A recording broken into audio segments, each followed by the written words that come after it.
Tää traumahan erosi muista stand-up-seteistä silleen, että tätä kuitenkin kypsyteltiin pitkään ja mä tein tätä niinku prosessiomaisesti. Vähän niinku mä olisin ollut kirjailija. Mä haluaisin olla kirjailija, mutta mä en ikinä ole tehnyt mitään sen eteen, että olisi kirjailija, mutta se on eri asia. Että sitä hiottiin näin ja se kesti ja se rakentui pala palalta vähän silleen. Ja tuntui, että mä oon vähän niinku aikuinen. Et mä aloitin tän, kun mä olin 44 ja nyt kun viimeinen keikka on ohi, niin mä oon 47. Ja tietysti se niin stand-upissa muutenkin, niin tääkin esitys eli koko ajan ja ensimmäisen syksyn ajan, niin se, varsinkin se lopetus, se haki muotoaan koko ajan, se oli joka keikalla erilainen. Ja sitten vuodenvaihteen jälkeen se loksahti se lopetus kohilleen ja muutenkin joku loksahti paremmin ja aloin vähän rentoutua itsekin ja pystyin hengittämään ja sitten jutut alkoi paisumaan niin, että siitä piti puuttaa jotakin pois. Juhlaviikot, Teemun juhlaviikot. Muchos platas, ¡eh! Dinero, peseta, dólares, rubel, drachma, euro, guldeni, kruunu, Deutschmark, sitten jonkinnäköiset rämpylät, mitä on kaikissa niin entisissä jugomaissa, kaikissa slobomaissa, rämpylät, tushnubi, ja sitten tietysti tuo tärkeimpänä, niin jeni. Mitä Kiinassa on? Orjuus. Tärkein ihminen tässä projektissa oli kuitenkin Tommi, Ylimmäisen Tommi, joka oli lämpärinä ja tuotti tätä koko hommaa, koska ilman Tommia tästä ei olisi tullut mitään, ei tätä olisi. Kun me oltiin tehty yhteistyötä jonkun aikaa, niin Tommi kuitenkin ehdotti mulle, että hän tuottaa mulle soolokiertueen. Ja mä saan keskittyä vaan taiteeseen. No eihän, totta kai mä keskityn kaikkeen muuhunkin, mutta se Tommi ehdotti sen ja mä tiesin, että siihen voi luottaa ja se hoiti kaiken niin kuin pitikin.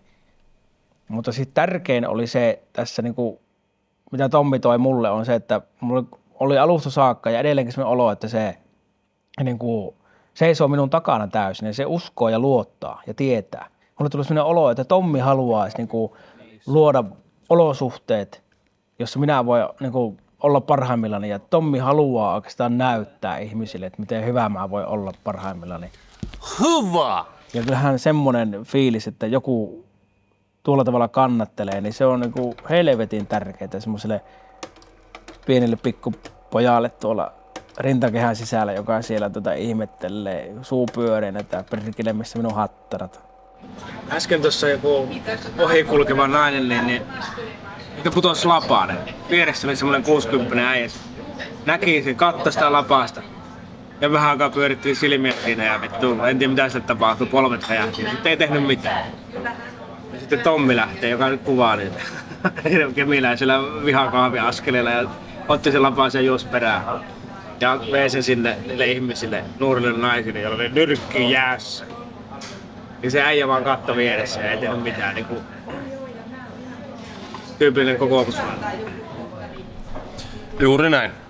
Ja Tommi teki kaiken hyvin.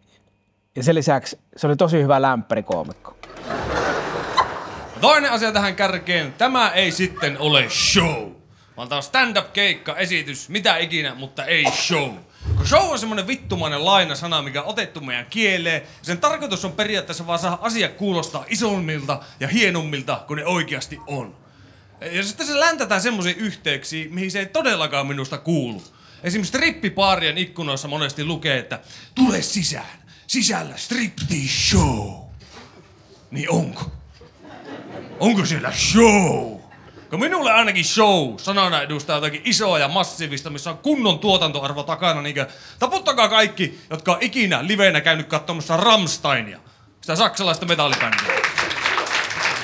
Sen bändin keikat, ne on jumalata show. Saksalaiset miehet ottaa stadionilla metallia, ampuu liekiheittimellä tulta ja valtava tekokulli heiluu siellä lavalla ja koko yleisö on aivan pähkinöinä, vaikka tyyliin kukaan ei edes tajua, mitä niissä biiseissä edes sanotaan. Silti siellä koko stadioni pomppii, että duurit, show cool! Mitä se muuten tarkoittaa? En minä. Sinä teet niin hyvää rieskaa tai jotakin. Saatana, saksalaista rieskametallia, perkele. Se on show. Mutta sitten se tissipaarien show. Niin se, että jossakin hikisessä kellarissa joku väsynyt virolainen hieroo tuusmyyrää messinkitankoon, niin se ei oo show. On korkeintaan joku tuherotuokio.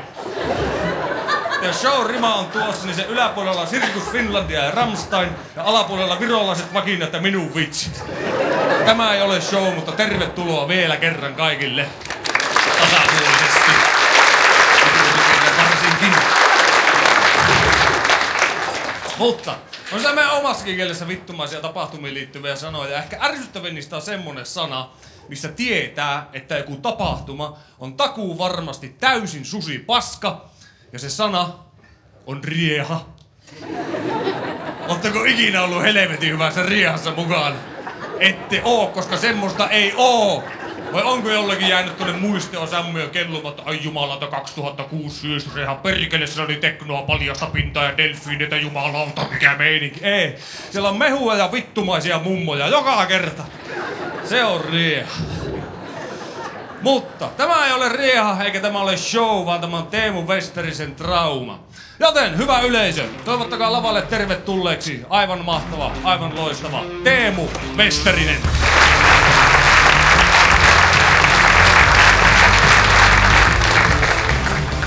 Terve ja tervetuloa. Kiitos kun olette tullut. Joo. Hieno juttu, meillä on hyvä yleisö, hyvä paikka ja loppuun myyty esitys. Sitten täällä on muutama tyhjä tuoli. Ei se mitään, se on tavallaan niin kuin menestyksen merkki. Että keikat on myyty niin ajoissa loppuun, että osa on jo kuollut.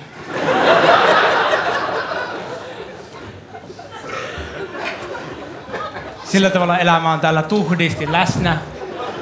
Tervetuloa kaikki.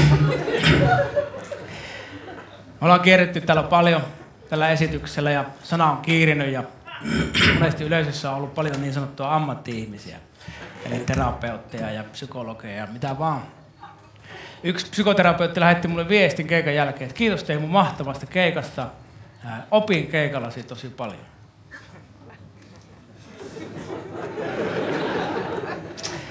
Miettikää, jos käytte terapiassa, niin kannattaa ehkä kysyä, että minkälainen koulutus sulla on. Joo, no minä käyn kompleksisten koomikoiden keikalla ja viime kesänä opiskelin lääkäriksi katsomalla sairaalasarjoja. Ihmisellä on muuten 2 munuaista. Hieno juttu. Miksi tämmönen aihe sitten? Miksi tämmönen aihe? No siksi, että mä kärsin Aunesta. Aune on mun lempinimi traumaperäiselle stressihäiriölle, mikä on mun elämän ongelma. Mä keksin sille tommosen nimen, jotta voisi olla helpompi keskustella aiheesta. Koska aikaisemmin kun mä yritin puhua ja kertoa siitä asiasta ihmisille, tuttaville, ystäville, läheisillekin, niin kun mä sanoin, että mä kärsin traumaperäisestä stressihäiriöstä, niin siitä ei seurannut koskaan yhtään jatkokysymystä. Ei koskaan, ei yhtään. Kaikki jäätyi aina ihan täysin. Eli mä oon silleen, että nyt toki vaikea aihe. Oho, mitenkäs tässä tilanteessa? No pitää tehdä niin kuin meidän kulttuurissa opetettu, eli teeskennellä, että kukaan ei sanonut mitään. Ja sitten vaihdetaan äkkiä ihan toiseen puheenaiheeseen. Aina silleen, että joo, ihan kiva Teemu, mutta muistatteko silloin, kun oltiin ryyppäämässä ja Koskinen putosi liikkuvasta autosta. Jumalisti, se oli 6:10 avasi ove ja oli menossa pää eellä asfalttiin jo siinä. Ja just ennen kuin se pää osui siihen, niin siihen väliin tuli ahma. Me sanotaan sitä suspensioahmaksi. Ja se tuli siihen, se pehmeisi iskua niin, että Koskiselle ei käynyt mitenkään. Sitten ambulanssityypit tuli ja vei sekä ahman, että Koskisen sairaalaan. Ja ihan mahtava homma. Mutta nähdään Teemu ensi viikolla. Eli toisin sanoen, koska kukaan ei kuunnellut, järjestin kiertoa.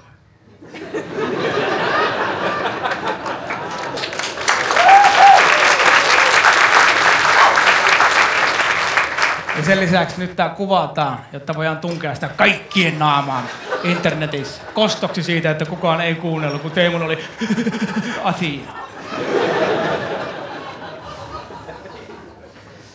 Siinä tulee hiljasta.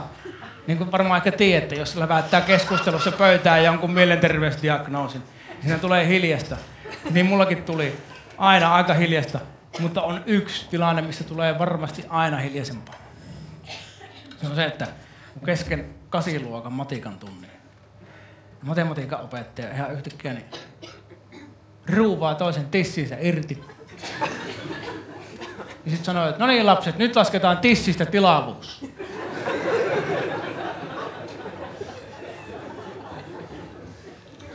Tulee yhtä hämmentynyt olo kuin täälläkin. Ja tulee hiljasta. Mutta että jää mieleen. Sitten se tunti on ohi ja jengi voi rentoutua. Ne voi mennä jonnekin vessaan palautumaan siitä tilanteesta. Rauhoittavaa heijausta. Tytöt laittaa kynttilöitä, joku tuo vähän kamomilla teetä. Sitten Aleksi tulee aina lopuksi ja vapauttaa kaikki kertomalla vielä kerran sen Koskisen tarinan. Siitä se lähtee.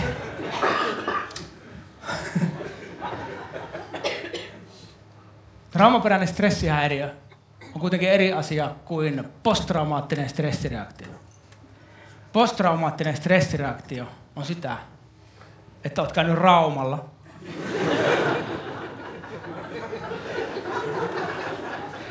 Ja 2 päivää sen jälkeen tulee ihan mieletön säväinen.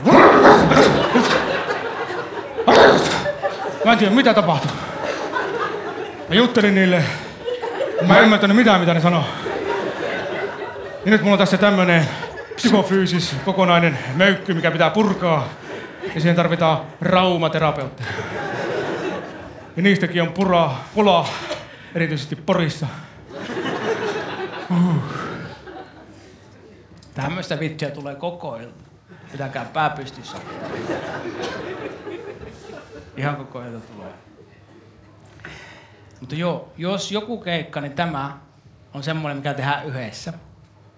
Mä tarkoitan sitä, että kun täällä mennään syvään päähän ja pysytään siellä, niin jengi voi liikuttua, jollekin voi tulla niin sanottu triggeröinti ja tulee paha olo ja alkaa ahistaa, niin jos sitten tuntuu, että pitää lähteä pois, niin voi lähteä ihan vapaasti. Minä en niin kuin puutu siihen. Tarkoitan sitä, että kun normaalisti, jos stand-upissa joku sanoo, että siitä pystyy ja lähdet kesken kaiken johonkin, niin mä oon heti sillä, että mihin Heikki menee? Nyt se sanoo, että se menee vessaan. Menetkö kuselle vai paskalle? Ja sitten siitä vetää ihan mieletön jubilee. Näin. Mutta nyt jos Heikki lähtee, niin mä annan Heikki lähteä, koska voi olla, että Heikki tarvii. Mutta sitten kun tuut takaisin, niin sit lähtee. Mieti, onko sen arvosta. Mieti oikeasti. Ja tosiaan, jos tuntuu, kaikki tunteet ja kaikki reaktiot on tervetulleita täällä, että ei mitään hätää, että se on ihan ok, se on ymmärrettävää. Mutta jos tuntuu siltä, että pitää mennä vähän haukka happea, otat kaverin mukaan, menet tuonne aulaan, menet vessaan, käyt ulkona ehkä, voit käydä kotona. Joo, menet sinne tyhjennät astianpesukoneen. Maadotut vähän siinä, vaihdat toiset housut, tuut kakkoserään ihan eri ihmisenä. Helvetin hyvä tulee. Ja sitten nykyään tietysti ilmassa aina roikkuu se kysymys, että Teemu, onko tämä turvallinen keikka? Ei. Ei ole turvallinen keikka. Eikä sillä, mähän on sympaattinen ja vaaraton jätkä, mutta tämä ei ole turvallinen keikka siinä mielessä, että koska elämä ei ole turvallista. Aina voi mitä tahansa sattua. Ja niin täälläkin. Ja jos sitten tulee vaikka niin ahistava olo tai jotakin tulee tunteita, mistä et tykkää näin, niin sit voi. Sitten vaan käsittelet sen, koska olet aikuinen. Aika helppo homma.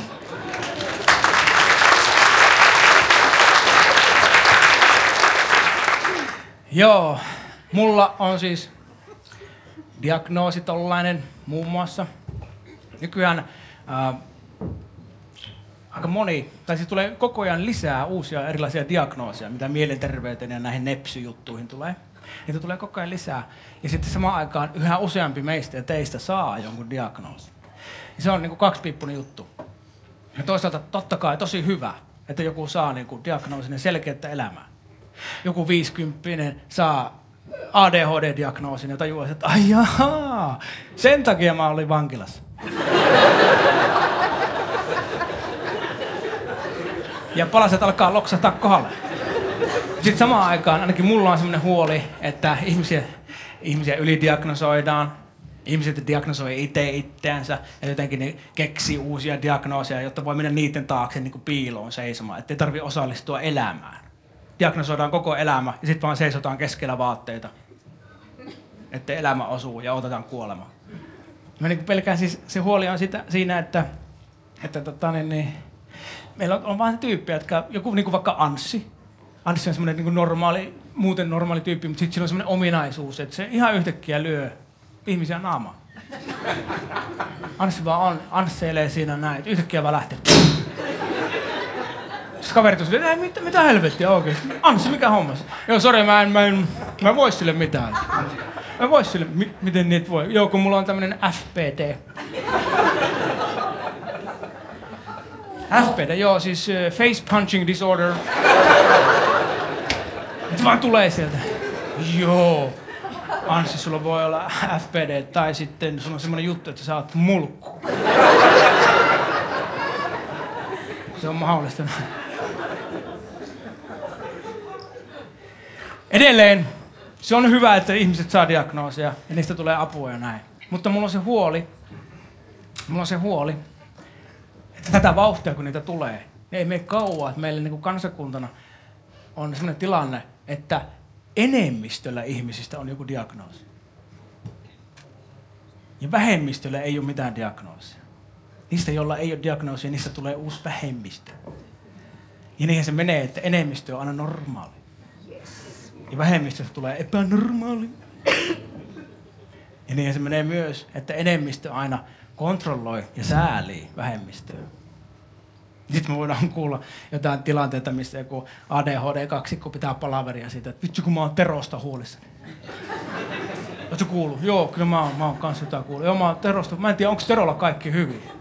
Tiedätkö mikä sillä on? No joo, kato kun se on semmonen, että Terohan pystyy niin lukee bussissa kirjaa tunti 20 minuuttia yhteen putkeen. Oi. Aika paha kuulostaa kyllä, joo. Se kuulostaa siltä, että Tero on keskittymisen kirjolla. Joo, aika paha kyllä on. Nyt vaan toivotaan, että Tero saa hoitoa. Ettei se syrjäydy elämästä näin, että saa hoitoa ja apua tällä tavalla ja pääsee meidän kanssa katsoa 2 sekunnin videoita. Että elämä on tämmöistä, tiedättekö, että kaikilla on aina joku taakka, joo. Että mä oon kuullut, niillä on suvussa sitä, että se veli oli kerran kattanut yhden leffan kokonaan. Että apu, sinne vaan. Voi. Sitten tietysti, ei tämä tarkoita sitä, että diagnoosien saaminen olisi helppoa. Päinvastoin. Menet johonkin lääkäriin missä tahansa asiassa, näissä asioissa tai missä tahansa asiassa, niin monesti tuntuu siltä, että lääkärit on ne pihtailee niitä diagnoosia. Et ihan kun niille olisi annettu lääkeksi jälkeen joku budjetoitu määrä diagnoosia. Tuossa sulla on 80 diagnoosia koko uran varrelle. Niin sitten ne on uran alussa vähän tuhlaillut sitä. Meillä on noussut lääkärihomma päähän. Näin. Ja sitten meet lääkäriin, niin voisinko saada apua? Ei, nämä diagnoosit on minuun. Ei näitä. Mulla on 14 jäljellä. 30 vuotta uraa jäljellä.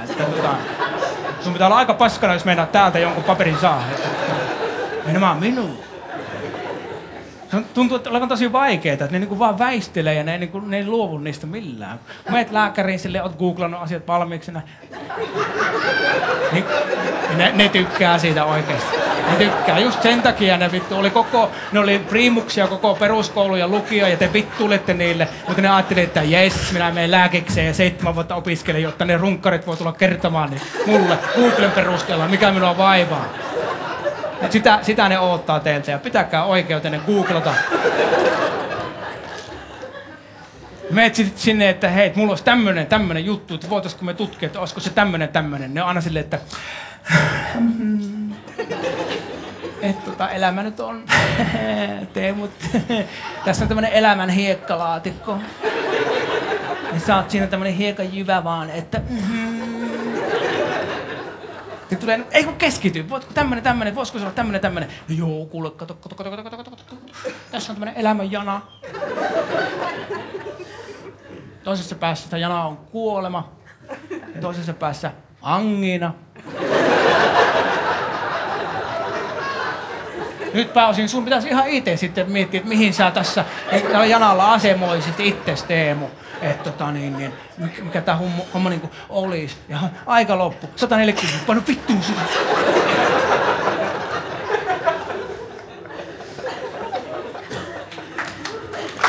Ei, jos te olle taputatte, niin teille loppuu kunto. Oikeesti. Ei. Nyt ihan yhdessä. Nyt vaan säästellään. Kaikilla ei ole eri kuntoisia ihmisiä.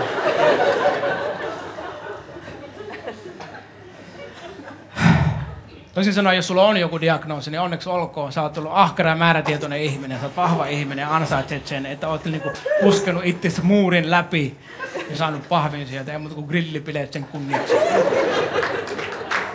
No joo, voitte tietysti.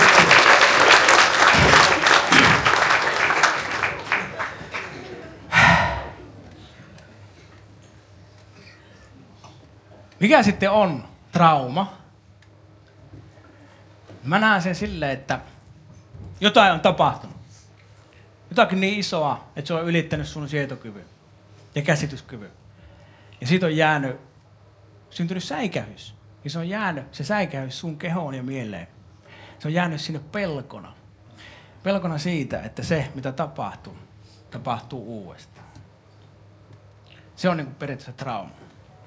Sitten jos kärsii niin kuin aunesta, niin aunella on sellainen taipumus, että koko ajan etsii merkkejä ja todisteita siitä, että se paska tapahtuu uudestaan kohta.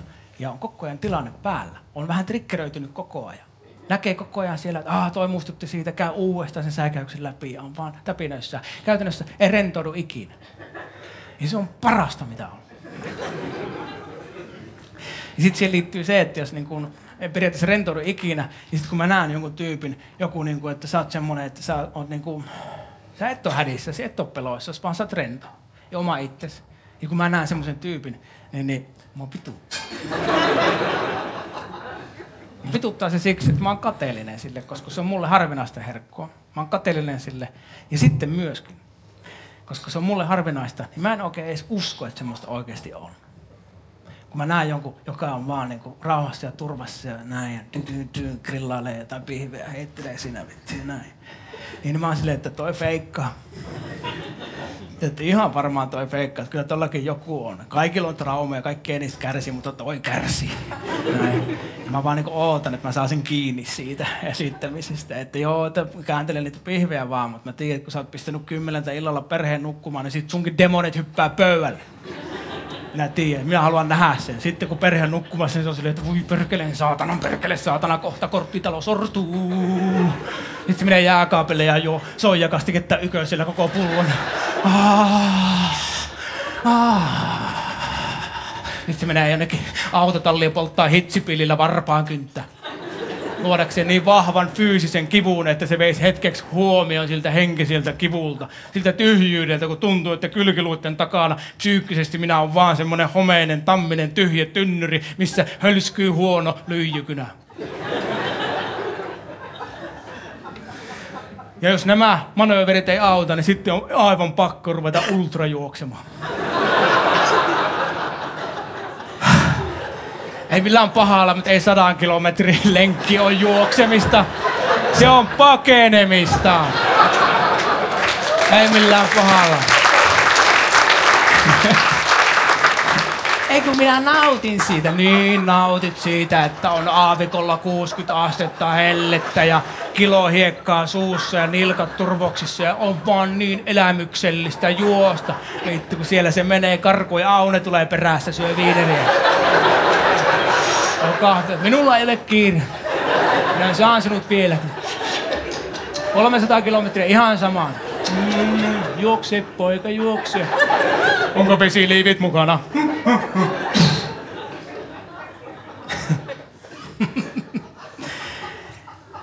Jos minulta kysytään, niin ultrajuoksu on diagnoosi.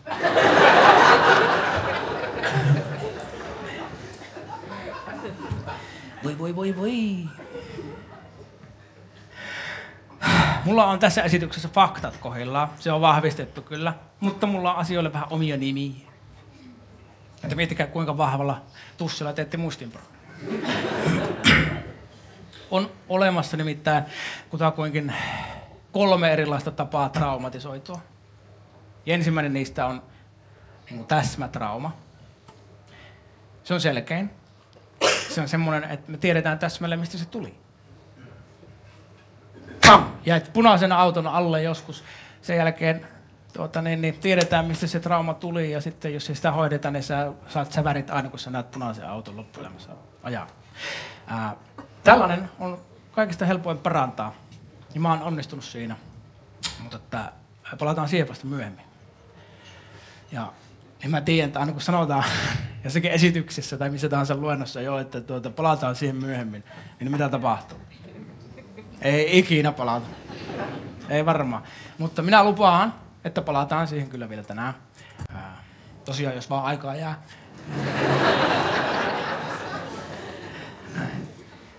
Sitten toinen on pikkasen monimutkaisempi, mutta ei kuitenkaan vielä mahdoton. Sen nimi on liukuporrastrauma.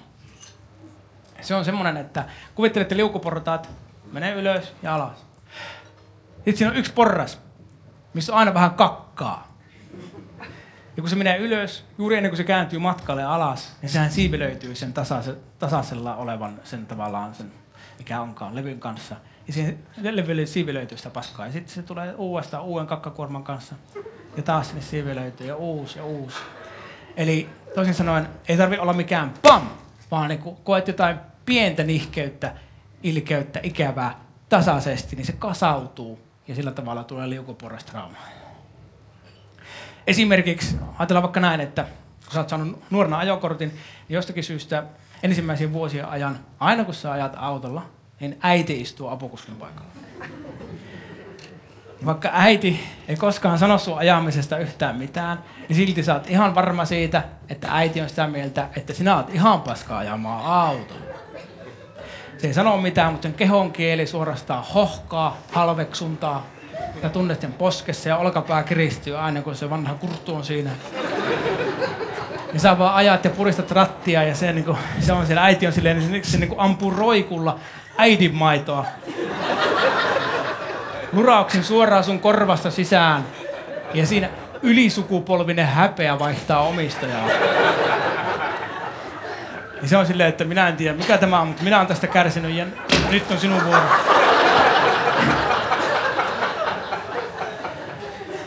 Sillä seurauksella, että sitten myöhemmin elämässä, vaikka ei sun äiti enää ole apukuskin paikalla, niin aina kun sä ajat autolla, niin sua hävettää ja sulla on semmoinen olo, että sä oot ihan paska kuski. Riippumatta siitä, ajatko sä hyvin vai huonosti. Tämänkin minä olen onnistunut parantamaan. Se on helppo parantaa. Siihenkin palataan myöhemmin. Kolmas on, niin kuin nimikin sanoo, se on kaikista vaikein. Nimi on mönjätrauma. Se on monesti semmoinen, sitä sanotaan kehitykselliseksi traumaksi, että se on niin kuin monimutkainen ja epämääräinen ja se voi kehittyä vaikka miten. Pääasia, että se kehittyy vaikeasti ja siitä tulee vaikea.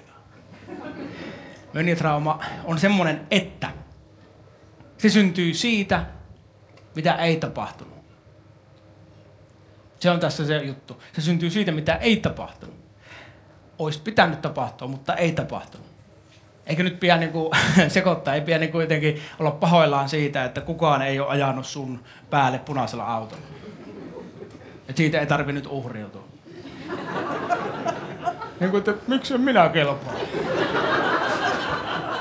Minä itse asiassa haluaisin, että minun yli ajettaisiin ja olen yrittänytkin monesti, mutta minä olen mennyt tuonne Siilijärven pimeisiin metsiin, kato mustissa vaatteissa ilman heijastinta öisin syksyllä, että siellä Kemppainen ajaa aina 10 punaisella autolla täysillä rallia, että hyppään siihen eteen, että niin kuin surmaa minut. Ei, tämä runkkari väistää aina.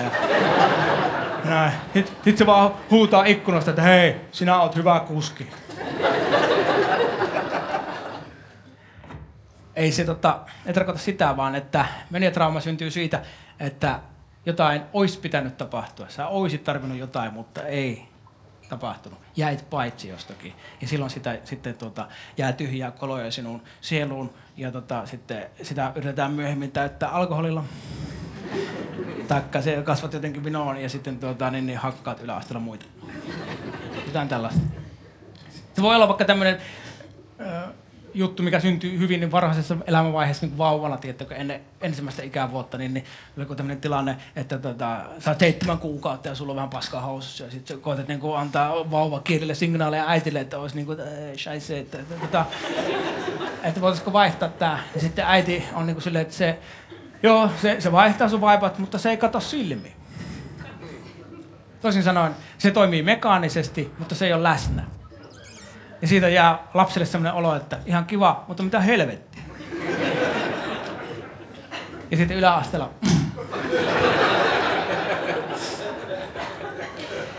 Pikkasen kärjistään. Tuoli meni trauma. Ja sitä, niin, minä en ole ainakaan onnistunut parantamaan. Ja en oikein uskokaan suoraan sanoen siihen, että pystyykö sitä ainakaan omalla kohdalla, en tiedä. Jos terapeutilta kysytään, niin sanoo, että kyllä voi parantaa.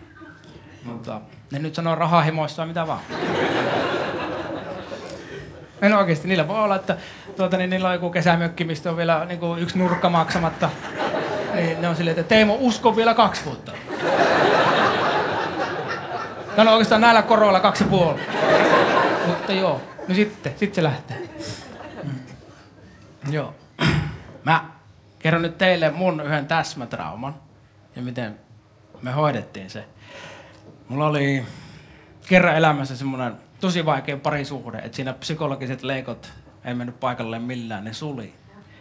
Ja siinä oli vittumaisia tilanteita ja pari kertaa oli sitten semmoinen tilanne kotona, että mua pelotti niin paljon, että mä rupesin vaistomaisesti laittaa teräaseita piiloon. Ei mua ollut uhattu ikinä, eikä silloinkaan uhattu eikä mitään, mutta mulle tuli niinku intuitiivisesti semmoinen olo, että nyt vaan fiskarsia tuonne niinku laatikon perälle, että jotakin tässä nyt on ilmassa, kuplimassa. Ja se riitti. Se riitti siihen, että mulle jäi siitä semmoinen traumaattinen niinku fiilis, säikähys kehoon. Ja se näkyi silleen, että sitten kun monta vuotta myöhemmin mulla oli semmoinen parisuhde, mikä oli tosi turvallinen. Mahtava nainen, hyvä, reilu, puhas meininki. Sitten joskus sunnuntai-aamuna se otti veitsen esiin leikatakseen mulle tomaattia. Ja mä trikkeroidun ihan hulluna aina. Toistuvasti. Ja se on kivaa, koska mä tykkään tomaateista. Ja sitten siinä ei ole niinku mitään, mikä olisi liittynyt tähän tilanteeseen. Niin mä kyllästyin, turhauduin siihen. Se oli niin iso se mun stressireaktio, mikä tuli. Sitten mä niin ehdotin, että tehdään silleen, että niin lavastetaan semmoinen, niin mua altistetaan sille semmoiselle veitselle. Näin, jotta härnätään musta se reaktio pintaan ja sitten koitetaan puhkaista se paise, tiedättekö. Mä ehdotin silleen, että niin mä menen niin sinne keittiön toiseen reunaan istumaan tälle. Ja sitten se lähtee niin tulemaan kävelee minua kohti veitsi kädessä. Ja ei mitenkään silleen, että muistatteko Hohto-elokuvan? Vaan silleen, että se lähtee tulemaan minua kohti. Ja vaan silleen niin kuin omana ittenään, ei mitään niin näyttele eikä muuta, että vaan lähtee tulemaan sieltä, näin. Tai minä en tiedä, miten naiset veitsen kanssa. Mutta kuitenkin. Mä oon aina vähän pelottavaa, kun teillä se tilan hahmottaminen on mitä on. Niin.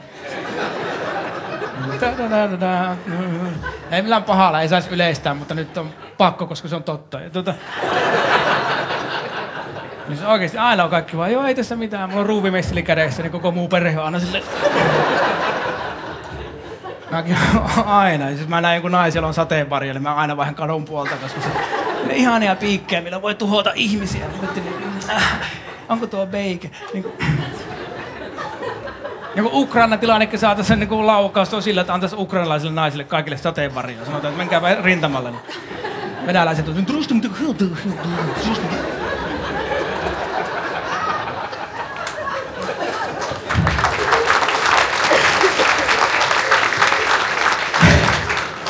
no, mutta kuitenkin, se lähti tulemaan niin kuin minua kohti. Veitsen kanssa tälleen hitaasti kävelin, että se veitsi oli vaan tossa noin.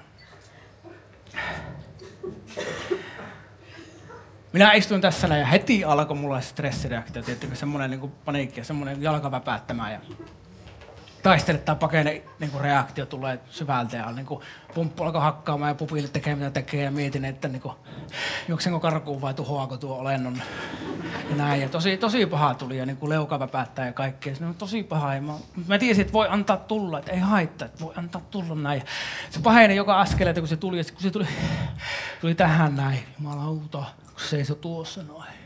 Veitsi oli tässä näin. Mä olin niinku ihan viripinnassa, mitä vittua. Sitten se pisti se veitsin pois pöydälle. Istui mun syliin ja halas mua.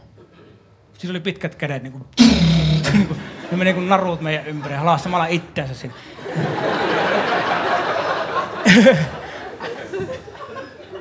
Ja sitten kun se puristi, niin silloin mulla niinku vapautui se kaikki energia, mikä mulla oli siellä jumissa. Niinku jumalauta, semmonen hirveä tärinä ja itku ja semmonen, en tiedä muistatteko, kun olit 5-vuotias ja sitten vaikka kaaduit ja polveen sattui. Ja sitten kun aikuinen tuli ja otti sut syliin, niin sitten tuli se hirvittävä tragedia ulos sinun.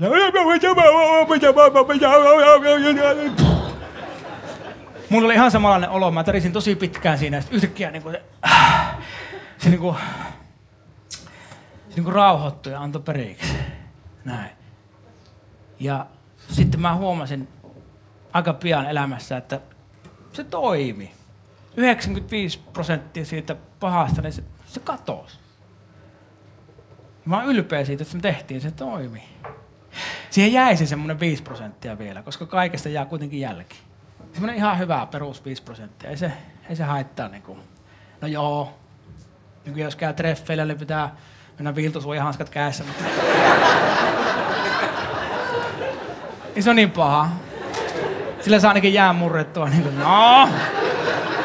Minkälainen? Tykkäätkö puukottaa ukkoja? Siinä saa niin kuin jyvät akanoista. Hän on stiletti-ihmisiä. Mutta se toimi ja näin. Ja aika simppeli. Mutta tietysti pitää vähän tietää mitä tekee. Mutta sekin oli mun niin kotikutoinen keino ja se toimi. Ja tietysti jos haluatte ottaa mallia siitä, niin ottakaa vaan. Mutta miettikää nyt, mihin sovellatte ja mihin ette. Että jos olet jäänyt niin punaisen auton alle joskus, niin en tiedä onko se hyvä idea soittaa. No Markus, niin mä menen tuohon moottoritielle nyt ja lähdet tulemaan autolla ajat. 100 siinä sitten ja 10 metriä ennen kuin näet minut, niin jarrutut. Ja sitten astut ulos ja tuut ja halaat. Eli mä uskon, että me saadaan pahaa pois minusta. Koille, että tulee muuta kakkaa tilalle sitten. Mutta miettikää nyt vielä. Juu.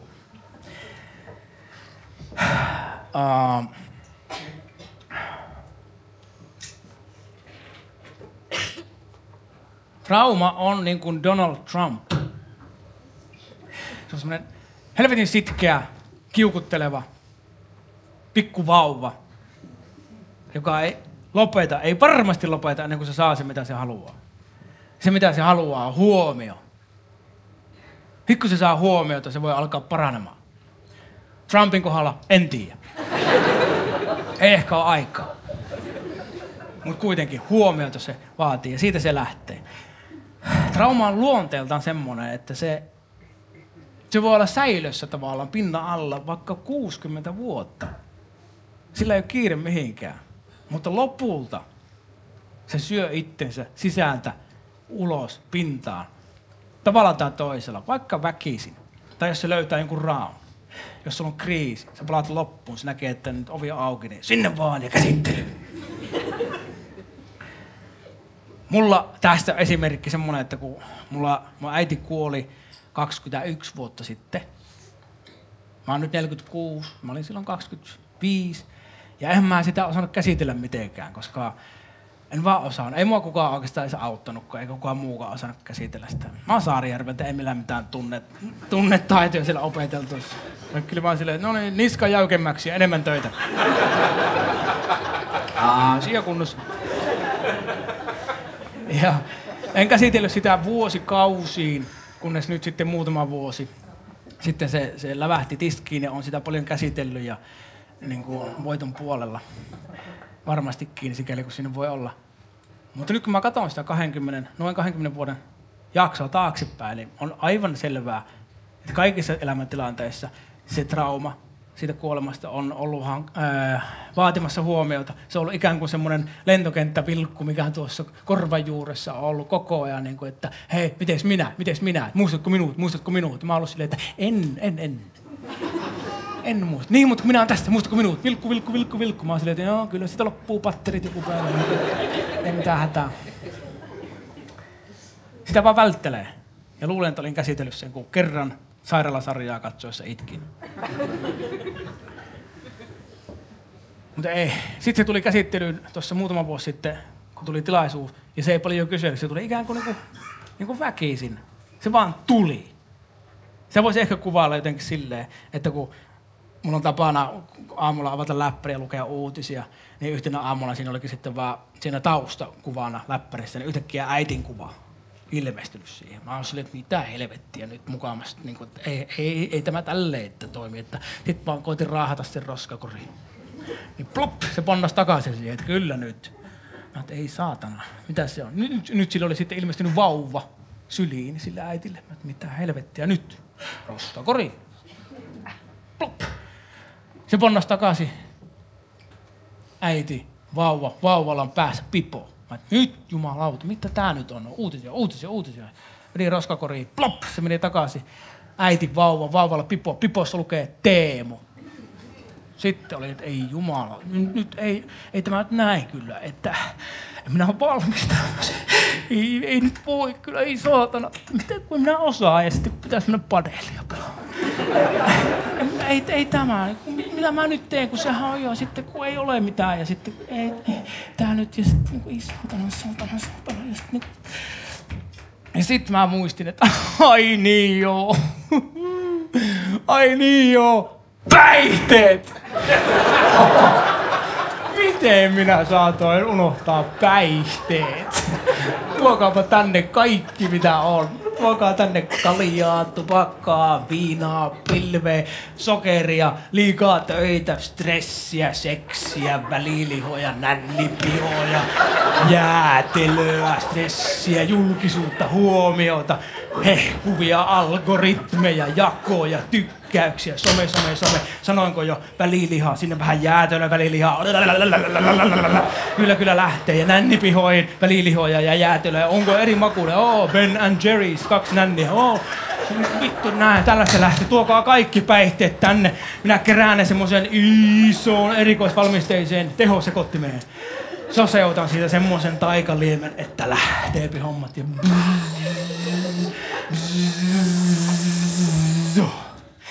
sitten minä otan pesäpallomailan koko sen injektioruiskun ja menen koko ruutan täyteen sitä moskaa. Ja ammun suoraan silmämunaan. Eiköhän se vilkku siitä sammu heti.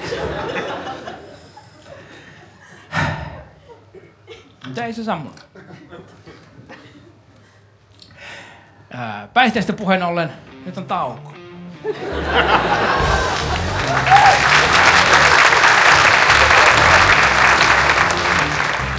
Yksi hieno juttu tässä on ollut se, että sen lisäksi minä olen saanut onnistumisen kokemuksen ja itseluottamusta ja menestystä, niin on kuitenkin se, että kyse ei ole ollut ollenkaan niin paljon minusta kuin yleensä, vaan enemmän yleisöstä. Että se mitä yleisö on tästä saanut, niin selkeästi näkyy palautteesta, jota mä sain tosi paljon, enemmän kuin mistään ikinä.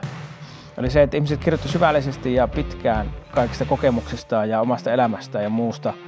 Ja niissä näkyy se, että joku löysi minusta vertaistukea, kun on kuvitellut, että on täysin yksin niiden asioiden kanssa ja näki, että täälläkin on tämmöinen. Ja sitten pystyy antaa ihmisille sanoa ja sanottaa tätä elämässä. Ja ammattilaisetkin oli, että ne on pystynyt työssään käyttämään näitä vertauskuvia ja muita, mitä tässä on. Ja sitten siellä oli sellaisia, että ihmiset on tajunnut, että ne kärsii traumaperäisistä ongelmista tämän esityksen ansiosta ja ovat menneet terapiaan. Ja sitten ostelee jollekin sukulaisille ja exelle lippuja, että ne haluaisi, että ne näkisi tänne, että ne ymmärtäisi toisiaan ja kaikkea tämmöistä. Ja sitten tavallaan ehkä hienoimpia oli se, että tuli sellaisia, että joku pariskunta tämän esityksen jälkeen niin mennyt kotiin ja ensimmäistä kertaa vuosiin niin koko yö jutellut. jostakin. Ja sitten mitä tässä on myös tapahtunut, että ehkä niinku stand-upia lajina on jollakin tavalla sitä muotoa vähän venytetty. Ja muodon suhteen niin yleisöhän on paljon niin kuin hyväksyväisempi ja suvaitsuvaisempi aina, että niille ei ole niin väliä mitä se on, kunhan se toimii. Mutta stand-upin sisällä ollaan silleen, että pitää olla eins, zwei, drei ja nicht, näin. Mutta ihmiset on joutunut vähän miettimään, että, ja itsekin, että mikä tämä on, onko ehdotettu, että onko tämä niin joku monologi tai joku intohimopuheenvuoro tai keynote-puhe tai joku TED Talk, tai että onko tämä stand-upia. No, on tää stand-upia, mutta tää on niinku minunlaista stand-upia, se juttu tässä onkin. Ja sitten tietysti ehkä tärkein juttu, mitä me ollaan tässä tehty, on se, että me ollaan niinku annettu 5% kaikista tuotosta luonnonsuojeluun. Eli niinku me on tuhansilla euroilla suojeltu suomalaista metsää, koska sehän tässä nyt on se, että kohta kellutaan.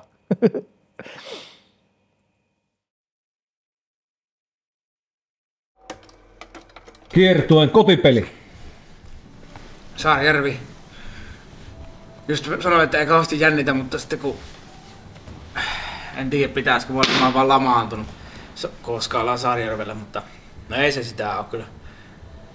Olen vaan treenannut hyvin päivällä ja sitten nukkunut päiväunet, niin on semmonen... Ei oo ylikierrosolo. Sitä joskus huolestuu, että että riittääkö paukut, mutta ainahan ne nyt riittää.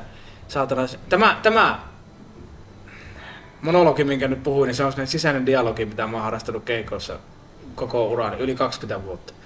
Aina sama tuumailu, että vittu, että niin kuin mikä vireystila on, niin pitäisikö sitä säätää jotenkin, jollakin jumpalla tai kahvilla tai niin kuin poistamalla kofeiinit luustosta tai jotakin muuta paskaa.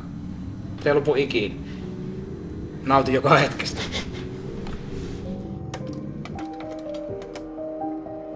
Enkä mä halua tehdä tätä enempää.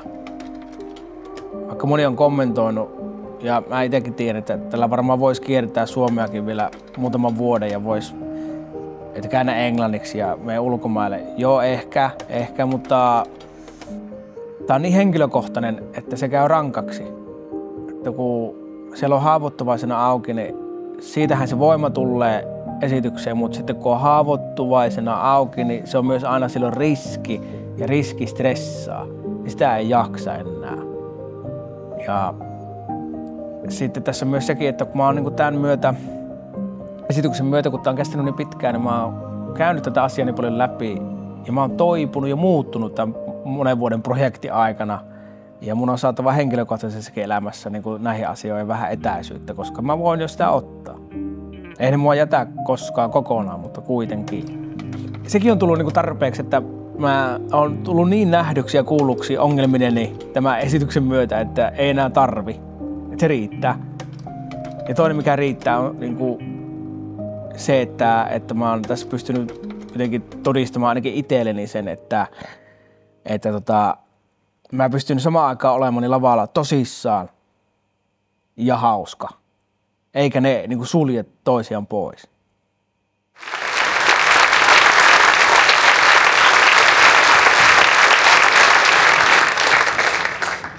Kiitos paljon. Tervetuloa takaisin.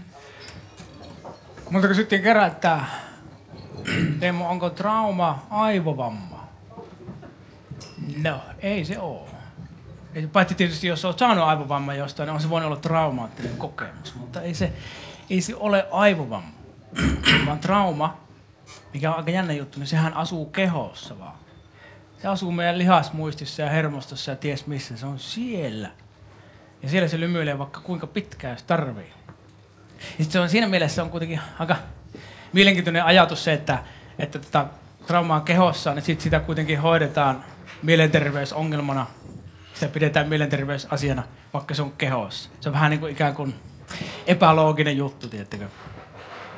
Vähän niin kuin, että sä, jos sulla on perse kipeä, niin et sä mene psykiatrille. Täällä voit sä mennä, kyllähän silläkin peruslääkärin taidot on.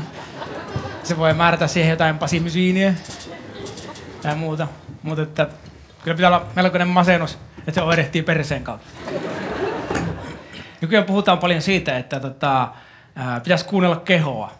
Ja mä oon ihan samaa mieltä. Me asutaan tosi paljon kännykässä ja meidän päässä, ja kehoa pitäisi kuunnella, jotta oltaisiin paremmin tasapainossa. Koska keho on mun mielestä, se on älykkäämpi kuin minä. Sun keho on älykkäämpi kuin sinä itse, ja sitä pitäisi kuunnella, koska sehän koko ajan yrittää sanoa meille, mitä sun pitäisi tehdä ja mitä ei. Esimerkiksi klassinen esimerkki on se, että jos juodaan viinaa, otat jonkun raan vodka-shotin ja vedät sen ykkösellä naamaan, mitä sun keho yrittää sanoa? Sä yrittää sanoa, että se on niinku iso ei. Se on niinku, että ei tätä. Se vihje suorastaan löyhkää siinä, mitä keho tekee. Se on niinku, että ei tätä, tämä on hermomyrkky, tämä ei ole sulle hyväksi, ei tähän systeemiin tätä. Mutta sitten toisaalta sinä, älykäs ihminen, luomakunnan kruunu, oot kenties käynyt lukion ja kaikkea. Sinä oot sitä mieltä, että nimenomaan tätä hermomyrkkypaskaa tähän systeemiin ja paljon. Nyt. Jos minä haluan synapsit sekaisin, jotta käytös muuttuu, koska tänään olisi tarkoitus päästä rakastelemaan. Ja sitten jos käy niin, että löydät seuraa ja sitten yöllä pimppi ei kosta tai pimppille ei seiso, niin keho on just silleen, että mähän yritin sanoa. Yritin sanoa, mutta ei tyypit kuunnellut, niin kuin, että minä en tuohon nykerittämiseen osallistu millään tavalla.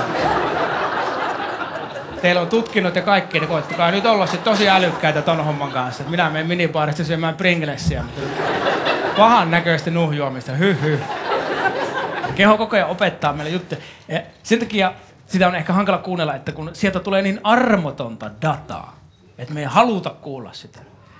Keho on koittanut sulle sanoa vuosikausia, että sulla on väärä puoliso. Tai sä oot väärässä työpaikassa. Me ollaan vaan silleen, että mulla on oikea Instagram. Me ei haluta kuulla sitä. Toinen syy, miksi sitä me ei kuunnella, on se, että kun ajatuksia on helpompi kuunnella.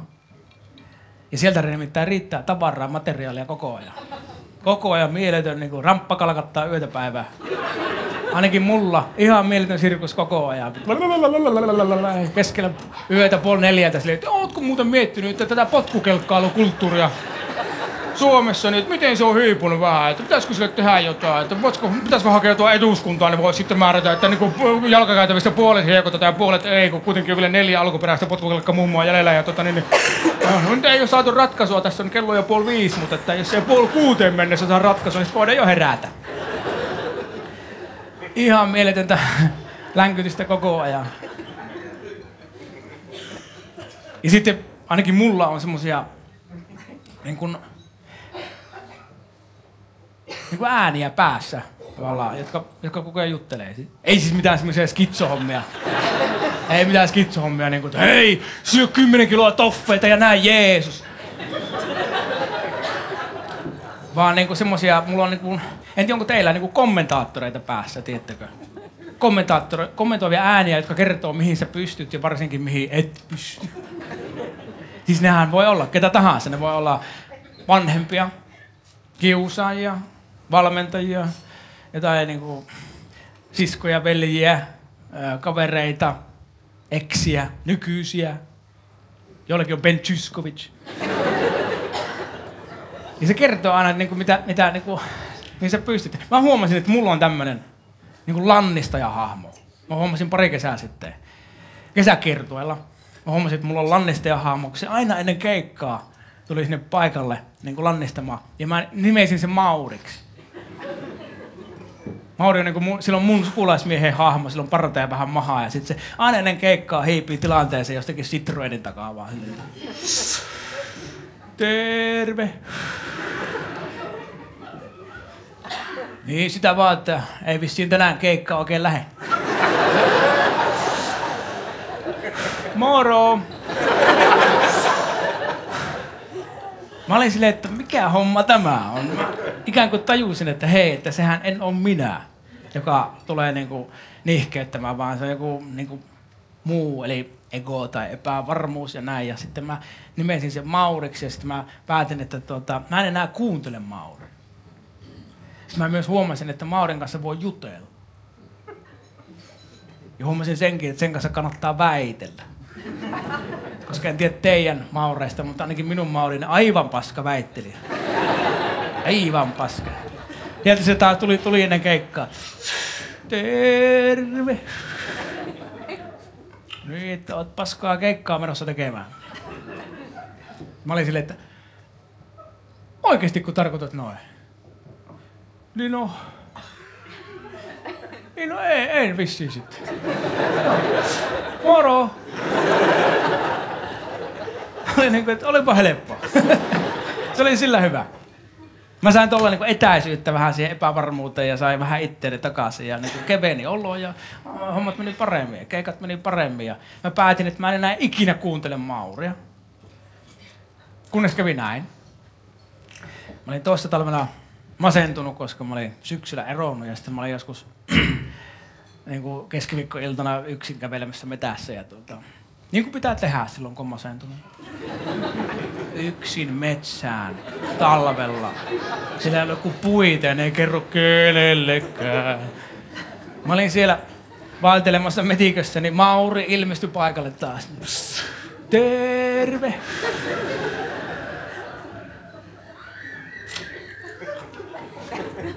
Niin, sitä vaan, että ei sulla mitään hätää oo.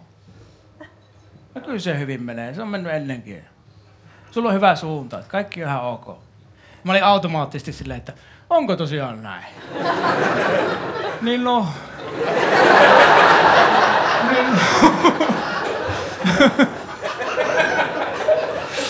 Ei vissiin sitten ole.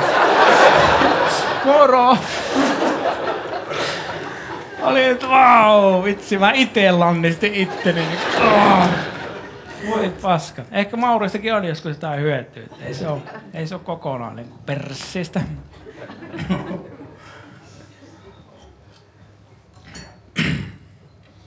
Mistä tässä sitten on kysymys? Mitä se sitten tarkoittaa? Minkälaista se sitten on, kun kärsii aunesta? No se perusjuttu on semmoinen, tiedättekö, että käy periaatteessa kierroksilla koko ajan. Vaikka ei tarvis. Kun meillä on kaikilla semmoinen niin kuin luontainen selviytymismekanismi ja kuuluisin on se taistele- tai pakene-reaktio. Kun tulee oikea vaaratilanne, niin se syttyy. Silloin tulee ylitila mieleen ja kehoon ja mietitään, että tyhjänenkö suolen ja juoksen karkuun. Vai taistelenko karhua vastaan, kun karhu tulee. Että kun se on vaaratilanne, karhu tulee, mitä tehdään? Näin. Ja sitähän tarvitaan tässä yhteiskunnassa oikeasti aika harvoin. Näin. Mutta sitten minun kaltaisilla ihmisillä, me niinku triggeröidytään melkein mistä vaan, niin me ollaan niinku aina vähän siellä, niinku, että karhu tulee meidingeissä. Ja se on kuluttavaa, koska siinä voi olla pitkiäkin aikoja.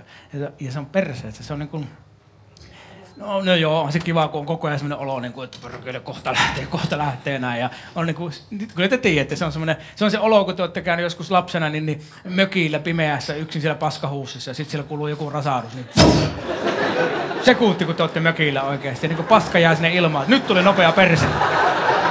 Nyt tuli nopea. Se on se. Te tiedätte sen fiiliksen. Mutta sitten kun se on arkipäivää, niin se on ihan hirveetä. Oot niinku silleen, että joo, nyt on sellainen olo, että pystyis yhdellä jalalla hyppäämään henkilöauton yli. Ihan mahtavaa, mutta ei sillä tiistai-iltapäivänä kaupassa mitään tee. Ja siellä ollaan siis turhaan. Hälytysjärjestelmä on ikään kuin sekaisin. Ja mä vietän siellä paljon aikaa ja sitten siinä on semmoinenkin oire ikään kuin, että koska mulla on niinku taistelutilanne päällä kehossa koko ajan, koska karhu on koko ajan tulossa, niin sitten kun mä menen nukkumaan, niin se siirtyy mun mieleen, se taistelutila. Ja siinä tapahtuu niin, että kun mä pistän silmät kiinni, niin mä alan välillä ajatuksissa, niin mä päädyn aina konflikteihin. Mä tappelen aina. Aina se päätyy jonkinnäköiseen nujakkaan. Jos mä lähden vaikka keikkareissulle seuraavana päivänä, niin mä yöllä mietin, että mä menen junaan, ja sitten menen ravintolavaunu, joku alkaa aukoa siellä päätään, ja sitten alkaa vähän töniminen. Ja sitten mä heitän kuumat kahvit sen naamalle, ja se potkaisee mua tähän näin, ja sitten mä otan kurkusta sitä kiinni, ja lyön tosta noin ikkunan paskaksi, ja työnnän sen pään siitä ulos. Siitä, mikä sun nimi on? Jarkko, katoppas, tunneli tulee. Nyt on kysymys siitä, että kestääkö Jarkko vai kestääkö tunnelin seinä. Mitä mieltä oot? Onko mukavaa olla junassa? Junassa on hauska matkustaa. Jarkko. Sitten mä oon silleen, että ai niin, mä olin nukkumassa. Missä se Jarkko nyt tuli? Siis oikeesti tommoista mä oon tehnyt koko elämäni. Mä oon tapellut vuosikymmeniä kaikkien kanssa päässäni aina iltaisin ja öisin tai milloin yritän levätä ja niin kun siitä on tullut semmoinen tapa. Enkä mä vois sille mitään, mutta mä aina huomaan, että niin käy. Etukäteen myllytän kaikkien kanssa aina. Ja niin tällä viikolla on tapellut kaikkien teidän kanssa. Ja kun mä oon tehnyt sitä vuosikymmeniä, niin mä uskon, että mä oon aika hyvä tappelemaan. Voisin olla, kun mä oon tehnyt mielikuvaharjoitusta. En ainakaan itse lähtisi itteeni vastaan myllyttää ikinä. Kaikki teidätkin niin voitin. Ei mitään ongelmaa. Kaikki meni nippuun nätistä. Hieno homma. Mutta mä mietin, että kun on tämmönen ominaisuus, niin sitähän pitäisi hyötyä jotenkin. Pitäisi saada niin kuin vaikka rahaa tehtyä sillä jotenkin.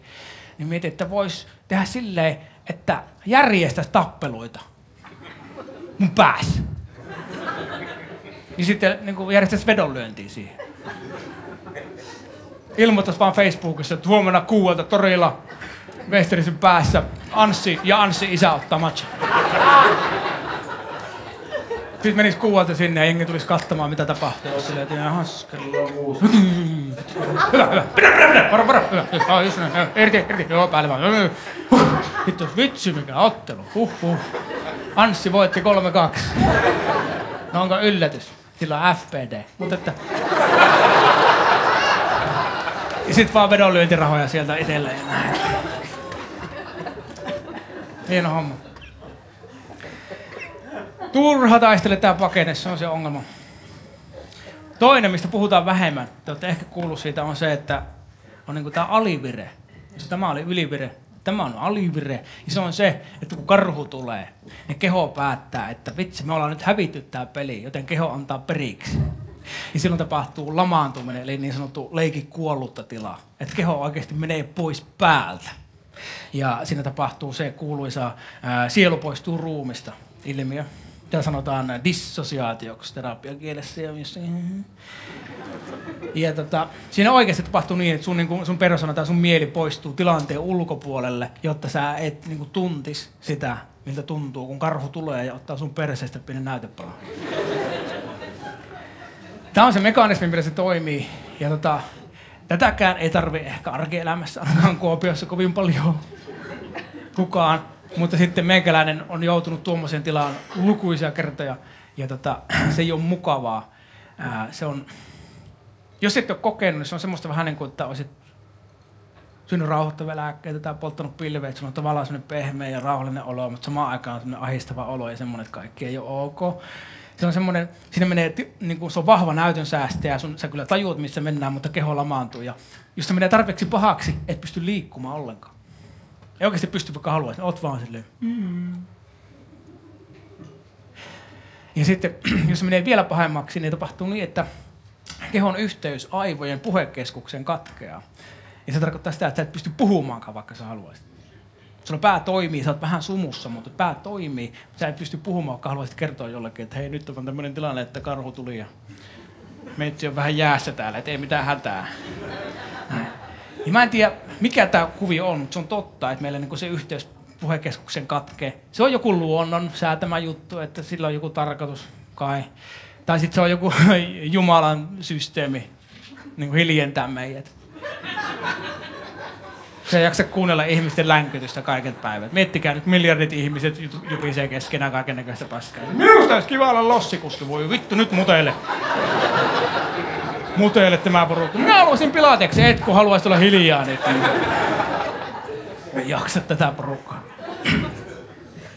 Se on aika hurja ilmiö.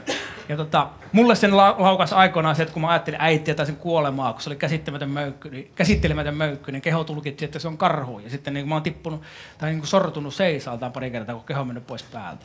En kaatunut silleen niin kuin, vaan niin kuin... Ja se on perseestä. Mutta mä mietin, että kun tämmöinen taito tai kokemus on ja tieto siitä, niin voisi sitäkin yrittää jotenkin markkinoida vähän. Vähän niin kuin rahaksi pistää ja niin kuin luoda siitä uusi niin kuin tavallaan päihteisiin rinnastettava elämysilmiö. Niin kuin, että kun nuoret jätkät vuokraa jostakin tahkolta mökiin, että niin älkää juoko kaljaa, älkää polttako pilveä, vaan hommatkaa viikonlopuksi pihaan karhu. Sitten kysytään, oliko mukavaa? No, juottiko kaljaa? No ei juotu yhtään, vaan hommattiin karhu siihen. Kävi terassilla, sen jälkeen maattiin 14 tuntia lamaantuneena. eteisessä ja siinä vaan tönkkänä veettiin. Niin ei otettu edes kenkiä pois, kukaan ei käynyt paskalla, kukaan ei syönyt mitään, kukaan ei käynyt saunassa, ei avattu sänkyjä, ei mitään, ei tarvinnut loppusiivoista tehdä, pelkkää säästöä. Ihan mahtava homma. Sitten siinä vaan niin kun lähdettiin pikkuhiljaa, päästiin tilanteen päälle ja lähdettiin takaisin himaan, mentiin torille katsoa, kun siellä oli yhden koomikon päässä tappelu. Sitten näiden tilojen väliin, kun nämä on niin poikkeustiloja, missä käydään vaan silloin, kun tarvitaan, niin näiden tilojen välissä on semmoinen alue, missä mä toivon, että kaikki olette nyt. Sitä sanotaan terapiakielessä sietoikkunaksi. Joo, se on sietoikkuna, eli se, että kun se normaali tila, se missä sä tunnet olevasi oma itsesi, ja rento, ja turvassa, se on sietoikkuna. Sietoikkuna on semmoinen tilanne, mikä on mulle harvinaista. Mä en juuri ikinä pääse sietoikkunaan. Enkä mä edes tiedä oikein, miten siihen pääsee. Se on semmoinen tilanne, että mä joskus siihen vahingossa menen, eli siihen normaalitilaan, niin mä tunnistan sen heti, kun mä oon ollut vaikka pitkiä aikoja vittu Grenadaissa tai sitten ollut karhuja ja kuopiolaisia vastaan öljyssä ja kehossa on kauhea vääntö koko ajan johonkin näin ja stressi näin, ja sitten yhtäkkiä tapahtuukin semmoinen, että rentoutuu täysin, aivosomu naks pois ja tulee semmoinen olo, että mä muistan tän. Mä muistan tänne, mä tiedän tämän, mä oon ollut tässä ennenkin, mä muistan tänne ja se on helvetin hyvä olo. On pystyy yhdistymään ihmisiä, olemaan läsnä. Ja tykkää itsestään tosi paljon. Ja on semmoinen, että joo, tää on just näin. Ja tulee semmoinen olo, että on niin hyvä olo, että voisi tehdä mitä vaan. Mutta ei tarvitse tehdä mitään, koska on niin hyvä olo. Se on mahtava fiilis. Ja sit se voi poistua ihan tosta vaan. Mä en oikein tiedä, miksi se poistuu tai miten mä pääsen sinne. Mä luulin aina ennen, että sietoikkunaan pääsee sillä, että tekee asioita oikein. Niin käy salilla, meditoi ja juo aamuisin litran sellerimehua. Niin sillä pääsee sietoikkunaan, koska ne on oikeita juttuja. Mä luulin, että se on tavoiteltava tila, mikä on oikeiden päätösten ja tekojen seuraus. Ei ole. Ei auta yhtään sellerimehua. Kyllä se pysyy hyvässä kunnossa toki tietysti. Mä oon oikeesti 67.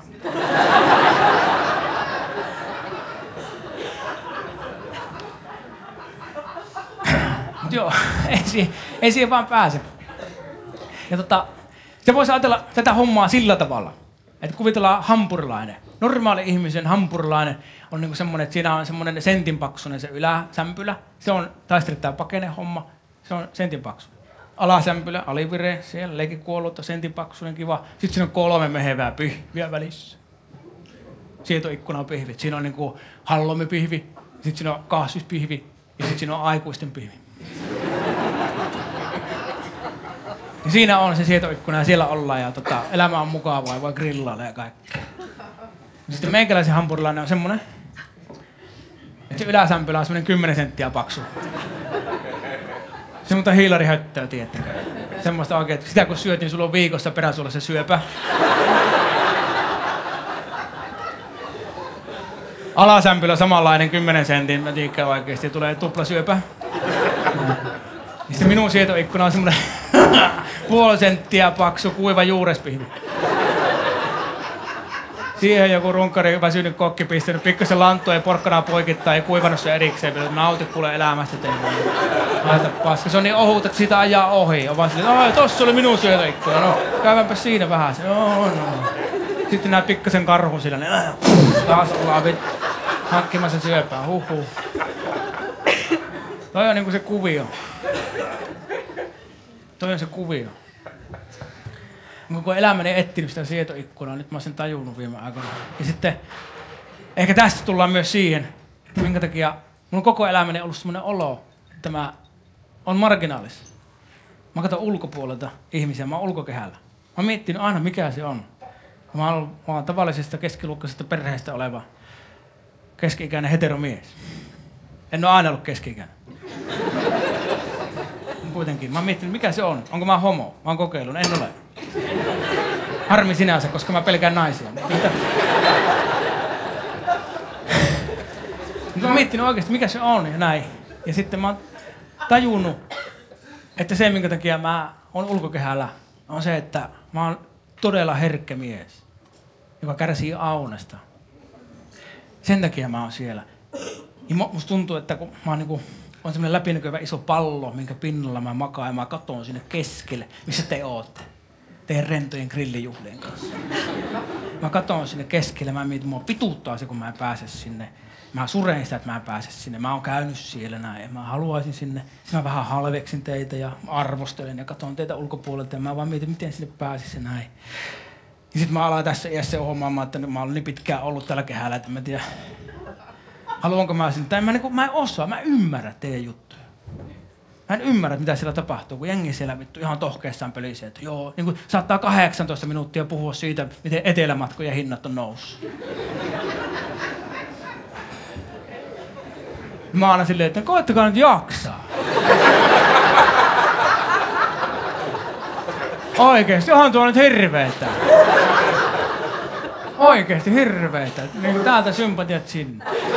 Ei itse tuossa äsken niin roska-auton peruutusäänestä triggeröidyin niin, että makasin jalat vessassa ja toinen puoli tuolta eteisessä niin 5 tuntia alivireissä. En pystynyt liikkumaan ja kun ei pystynyt liikkumaan, niin ei pystynyt sammuttamaan puhelinta. Oli pakko kuunnella Jari Sarasvuon podcastia 5 tuntia näin. Mutta ei, se oli ihan perustiistai, ei siinä mitään. Mutta ihan sydämeni pohjasta toivon, että pääsette sinne Kyprokselle heti kun se teidän keittiö remppaa.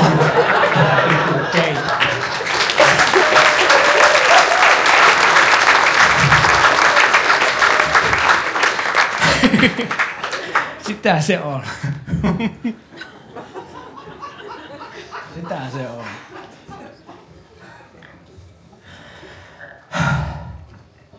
Se liukuporrastrauma, siihen me palataan nyt. Mun liukuporrastrauma on se, sehän oli siis se, että se kasautuu pikkuhiljaa. Mulla on kasautunut lapsuudesta saakka se semmoinen koirapelko. Koska meillä oli naapurustossa huonosti koulutettuja vapaana juoksevia koiria, ne aina mä juoksin niitä karkuun ja ne yritti purra ja ajoin pyörillä karkuun, ne yritti sormia näykkeä ja muuta ja sitä kasautui semmoinen homma, että koko elämän mä oon sitten pelännyt ja aina niin triggeröitynyt niistä ja sitten pari vuotta sitten tuli mitta täyteen. Kun mulle tapahtui silleen, kun olin kävelemässä tuolla niin kotikadulla tälleen näin jalkakäytävällä vaan ihan normaalisti näin, niin mä kävelen aina tälleen. Eikä ykkäti sitä rumpulia. Ja mä kävelin vaan, sit yhtäkkiä kuuluu takaa, niinku tuo koira haukkumisääni. Mä käyn kahtomaan, niin semmonen helvetin iso vihainen susikoira juoksee minua kohti. Niinku vapaana. Niinku niitten pitää olla.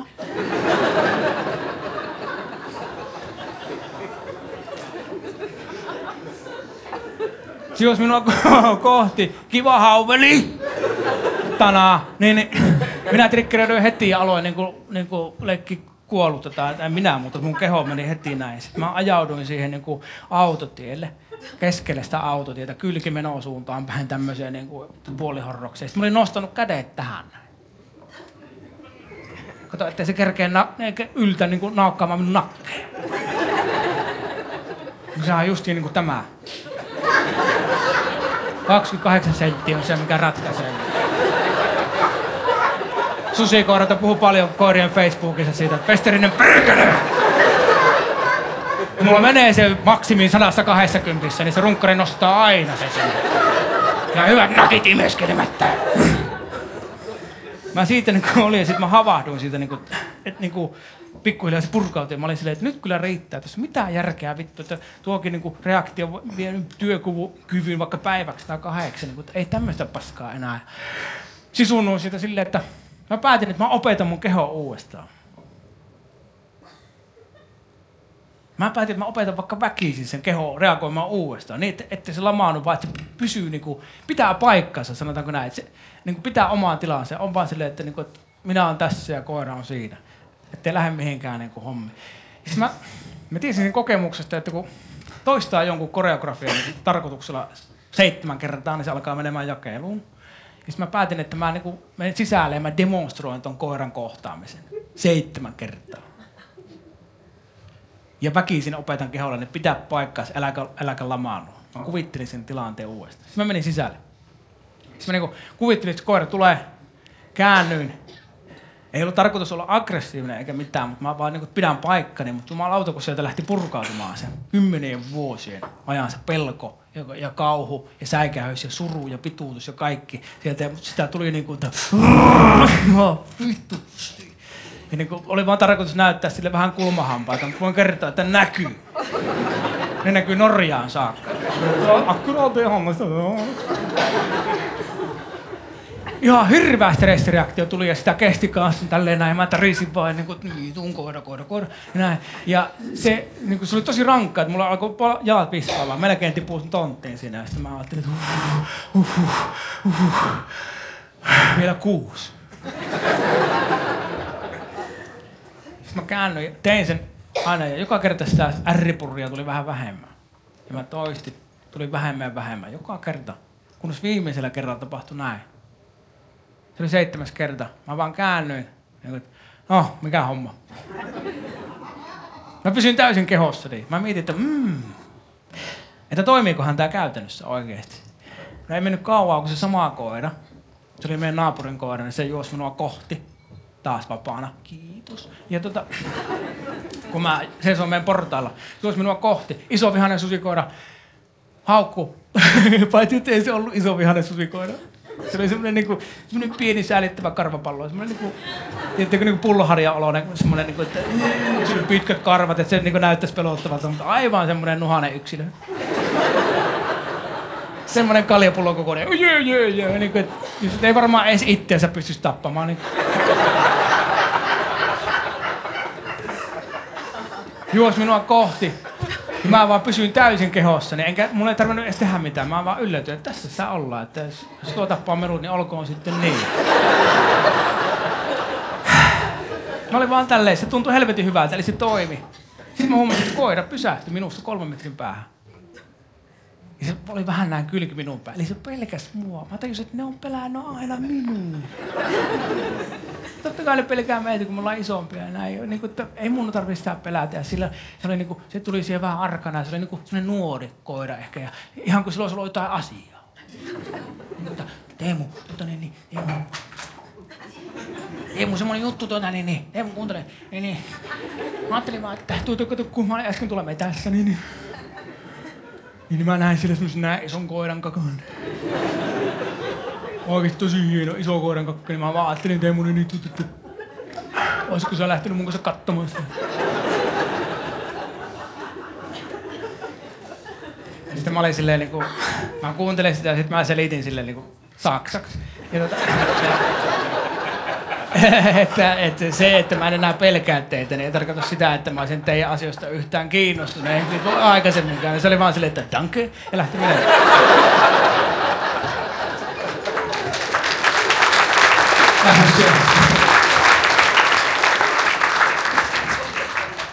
Ja nykyään mulla on jopa yksi koiraystävä. Mä aina vittuinen sille, mutta mä tykkään sitä. Ja niin pitkälle ollaan menty. Juu, se toimi. Mä oon sanonut tänään, että trauma on kehossa. Niin se onkin. Se pitää edelleen paikkansa. Mutta ei se tarkoita sitä, etteikö se aiheuttaisi mielenterveysongelmia. Totta kai se aiheuttaa. Se aiheuttaa käytösongelmia ja elämänhallintaongelmia, masennusta, ahdistuneisuutta. Mullakin on ADHD-testien mukaan ihan helvetin isot pisteet. Ei mulla silti ADHD:tä ole, koska Aune aiheuttaa ADHD:tä. ADHD:n kaltaisia oireita mulle, ne menee monesti sekaisin. Se aiheuttaa mulla ainakin ja monilla muilla hirveätä tunnevaihtelua, isoja tunteita ja raivostumista ja muuta, mikä aiheuttaa ongelmia. Mutta mulla on 3 suosikkitunnetta, mitä se aiheuttaa, ja ne on aivan mahtavia. Yksi on häpeä. Se, että sä oot traumatisoitunut, niin siitä syntyy sulle häpeää, vaikka se on ollut sun syy. Ja se on helvetin epälooginen niin kuin vitsi Jumalalta. Ja sä häpeät itseäsi, sitä mitä sulla on tapahtunut, ja häpeät koko elämää. Siis se rajoittaa hirveästi. Voi olla semmoinen niin kuin näkymätön seinä, mikä tulee häpeänä eteen joka paikassa, ja et vaan pääse siitä eteenpäin. Häpeä on niin kuin hieno homma, en vaihtaisi hetkeäkään pois. Toinen on syyllisyys. Sulla on syyllisyys siitä, mitä on tapahtunut. Sulla on syyllisyys sun kaikista ongelmista, koska ne on niinku sun syytä. Ja sit itse asiassa sun perheen ongelmat on sun syytä. Ja kaikki muidenkin ongelmat on sun syytä. Koko maailman ongelmat on sun syytä. Ja sun pitää myös ratkaista ne. Ja se on sulle ihan oikein. Niin kuin, et lepää ennen kuin Gaaza-lapset on turvassa, koska olet kuitenkin 16-vuotias autonkorjaaja. Ja sitten kolmas, tämä on oikeastaan paras, niin se on arvottomuuden tunne. Arvottomuuden tunne. Se on sitä, että jos niin kuin jonkun, niin minun takia ei tarvitse keittää kahvia. Että älä keitä. Älä koske siihen keittimeen. Kato nyt minua. Älä edes kato siihen keittimeen oikeesti. Ei minulle tarvitse keittää. Jos sun nyt on pakko tarjota jotain, että pääset siitä yli, niin jos teille tuohon karvalankamatolle on joskus kaatunut kahvia. Hyppästään siitä yksi langanpätkä, mulle voi sitä pikkasen imasta tuosta. Mutta kuhan et tarjoa keksiä. Mitään keksiä et tarjoa. Jos se ei ole karvalankamattoa, niin sitten voit keittää minulle, tai älä keitä, pistä kylmää Liptonin teetä. Niin muovipussiin, minä otan sen mukaan ja menen sitten kotona pipo päässä pimeään kylpyhuoneeseen lutkuttamaan sitä pussia nurkasta ja miettimään, että vittu kun hävettää. Sitä se on.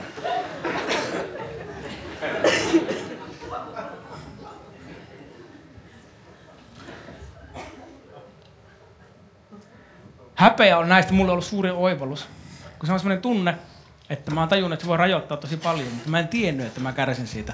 Koska häpeä on niin kuin hankala tunnistaa, tiedättekö? Koska kyllähän te tunnistatte varsinkin kehon kautta teidän tunteet, mitä on meneillään, eikö niin? Jos sä oot ihastunut, niin missä se tuntuu? Kyllähän me tietää, missä se tuntuu. Eikö niin? Muuallakin, mutta että etupäässä mulle tuli nyt vaan jostakin syystä mieleen niin kuin le testicle. Ja se tuntuu, missä tuntuu rinnassa ehkä ja niin, joka paikassa täällä, kun te tiedätte. Vastaavasti, missä viha tuntuu. Kyllähän me tiedetään, missä se tuntuu. Se tuntuu niin kuin käsissä niin kuin tuosta tonne päin, niin ne on kädet meidän nyrkkiin aina. Ja sitten se tästä ylöspäin, niin kuin niska jääkistyy ja niin kuin... Kyllä me tiedetään, missä se tuntuu. Mutta sitten tiedättekö, missä häpeä tuntuu? Niin, ei sitä oikeastaan moni tiedä, enkä mäkään niin tajunnut. Se on semmoinen epämääräinen, se tuntuu vähän niin kuin siellä täällä, melkein koko kehossa tälleen. Sitä ei oikein saa kiinni. Mä en ole koskaan saanut kiinni sitä, mutta nyt niin kuin... Tämä on mun teoria. Sen takia sitä ei saa kiinni, koska se on joka puolella. Sen takia sä et tunnista, koska se on vähän niin kuin iho. Se on ollut siellä, se on joka puolella. Ei sitä tunnista ennen kuin se poistuu. Se olisikin hauska, iho poistuisi yhtäkkiä. Se ottaa kaverille, että nyt on semmoinen olo, että olisi niinku vereslihalla vähän jotenkin. Ai mikä homma? Ei, kun siis niinku, tässä vaan niinku kaikki havunneulaset ja koivunlehdet niin tarttuu kiinni. Helvetisti on lehtiä, joo. Koirat nuulee muualtakin kuin perseestä, mä en tiedä mikä se on. Sitten mihin tahansa menee, ne hirveä pataljona hyttysiä seuraa minua, kaikilla on 2 kanisteria mukana. Nyt tankille. Joo. Häpeää hurja. Se rajoittaa, mutta sitten kun törmää siihen seinään monesti ja miettii, että miksi mä voin mukamassa mennä tonne noin, sitten mä mietin, että onko tämä häpeää. Sitten on silleen, joo on, niin sitten voinkin mennä. Mahtavaa, voitte kokeilla sitä. Ja sitten kun se jostakin syystä joskus häpeä poistuu, se tulee niin keveä olo ja niin hyvä olo, että tekee mieli hihkua. Mutta se vasta hävettää. Ei ehkä.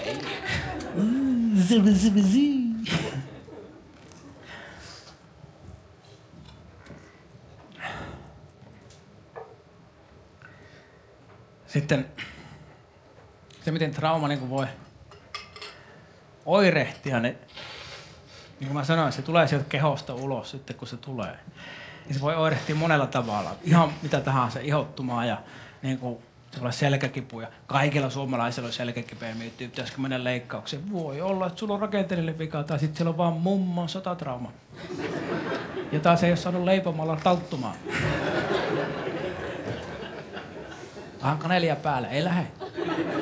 Se voi olla semmoinen. Se tulee niinku tosi monina ongelmina. Ja mulla, kun mä käyn traumaterapiassa, se on semmoista siinä mielessä erilaista, että siinä ei paljon jutella, vaan niinku annetaan, niinku kehossa tapahtuu. Mä menen sinne ja jalka pispaa näin, niin terapeutti, että ahaa, mitä siellä tapahtuu? Sitten annetaan sen tapahtua ja katsotaan mitä tulee. Ja sitten sieltä tulee joku lukiossa.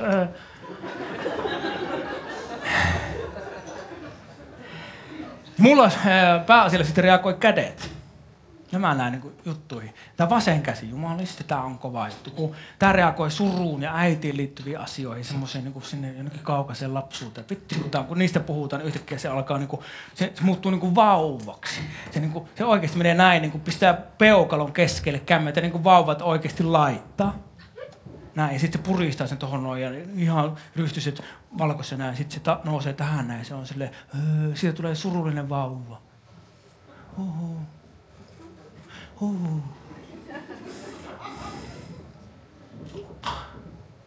Sitten se alkaa, niin se taantuminen leviää minuunkin, persoonaan ja muuallekin kehoon. Ja musta tulee semmoinen niin kuin päättämätön, en mä ole enää 46, vaan mä oon ihan joku taantunut olentava. Mä tiedän, että tässä kohdassa te mietitte, että Teemu on muuten ollut ihan hyvä, mutta nyt menee liian pitkälle. Että tää tulee ihan jostakin värikynästä nyt. Mutta ei tuu, se on totta. Se on totta. Ja sitten mulla tapahtuu näin ja sitten mä taannun. Ja se on mulle aika yleistä muutenkin. Ja sitten mä oon keksinyt sille vastalääkkeen. Koska joskus pitää pysyä aikuisena tiukassa tilanteessa tai normaalitilanteessakin. Mä oon keksinyt, että sen sijaan, että se lamaantuu, mä pistän sen nyrkkiin, jos tuntuu siltä, menee nyrkkiin. Se toimii vähän niin kuin vivusta vääntäisi. Mä pistän sen nyrkkiin, niin musta tulee sellainen jämäkkä. Niin kuin, terve, minä olen Teemu ja 46. Minä olen valmis tehtäviin.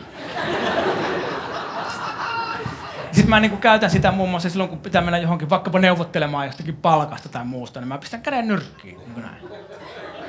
Ja ei mitenkään silleen, että vaan niin kuin, että mä pistän oikeasti pöydän alla sen nyrkkiin tai pistän sen hupparin taskuun, niin sitten mä pysyn jämäkkänä. Mä oon silleen, että 10 tonni tai ei mitään. Koska on se nyt parempi niin kuin neuvotella aikuisena, kuin pistää sinne surullinen vauva neuvottelemaan. Paljonko sä haluaisit palkkaa? Jos joku voisi pitää minua sylissä vähän. Anteeksi. Se toimii oikeasti tämä nyrkkihomma. Se oli vasen käsi. Sitten toinen oikea käsi. Tämä on ihan eri juttu. Tämä on se nuori, vihainen jätkä, lukioikäinen jätkä. Se tuomitsee ihmisiä ja itseänsä varsinkin. Se on oikein niin kuin, se on aika mulkku. Mä sanon sitä jutkeksi. Eli jutke niin kuin the judge, eli tuomari, koska se on, niin kuin, ne on vaativa ja tuomitseva.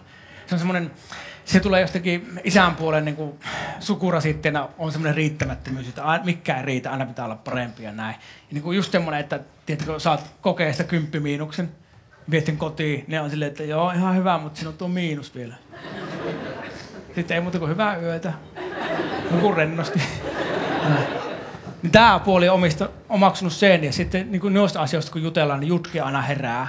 Ja se on semmoinen niin kuin, tuomitseva tyyppi, koska se on siis, sitä vaaditaan niin paljon. Eli mä vaadin itseltäni niin paljon, että sitten jutkella menee hermot, jos se näkee, että joku toinen päästää itsensä helpommalla. Ja se on silleen, että niin kuin, jutkella pitää olla 10, puhas 10, mutta sitten jos se näkee, että Heikki hoitaa jonkun homman 8,5, mikä on ihan hyvä Heikille, koska Heikki säästelee voimiansa, niin jutke on silleen, että voi vittu just tuommoista vasemmistolaista löysäilyä. Just ton takia tämä maa on tässä kunnossa, kun se on. Että kun täällä ei tehdä hommia kunnolla. Mä oon siis kokoomuslaisesta perheestä. Ja just semmoista, niin toi jutki on sitä mieltä, että jos se ei ole töitä, niin pitää mennä metsään, siellä on puolukoita kyllä, että niin kuin, kyllä se siitä lähtee ja sieniä ja pyörillä sinne pääsee ja älä selitä.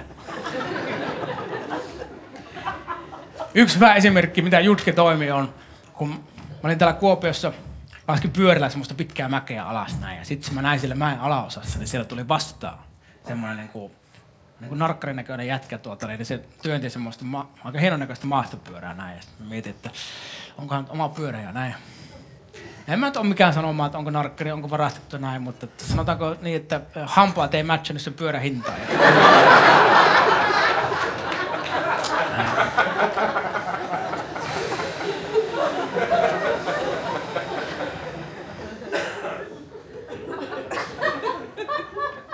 Jutke näki sen parivaljakon ja se innostui heti, että mikä homma.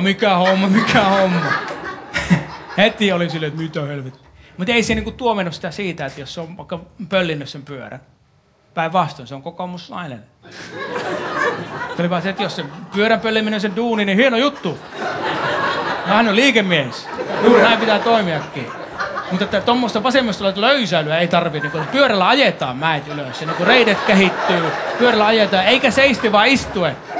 Nyt vaan kuulen, niin senkin rikollinen, niin rintarottingilla ajat sillä pyörällä mäen ylös ja ilmoitat koko kansalle ja yhteisölle, että katsokaa minkälaisen vonkaleen minä tiirikoin. Vasemmalla kädellä oli aivan liian helppo. Just näin. Ja kyllä se mäki menee vaikka vähän huonommassa hapeessa. Jos huumeita käyttää, riippuu mitään. Jos piriä, niin se on yksi yskäsy. Ne oot mäen päällä ja niin kunnioita ittees. Muutenkin. Ei mitään hätää. Sulla on siinä, se on maastopyörä, kato, jos siellä rahaa meet metsään poimimaan marjoja. Sieltä, kato, liikemies lisää niin voita leivän päälle. Jos ei ole marjoja, niin poimit tai poimijoita.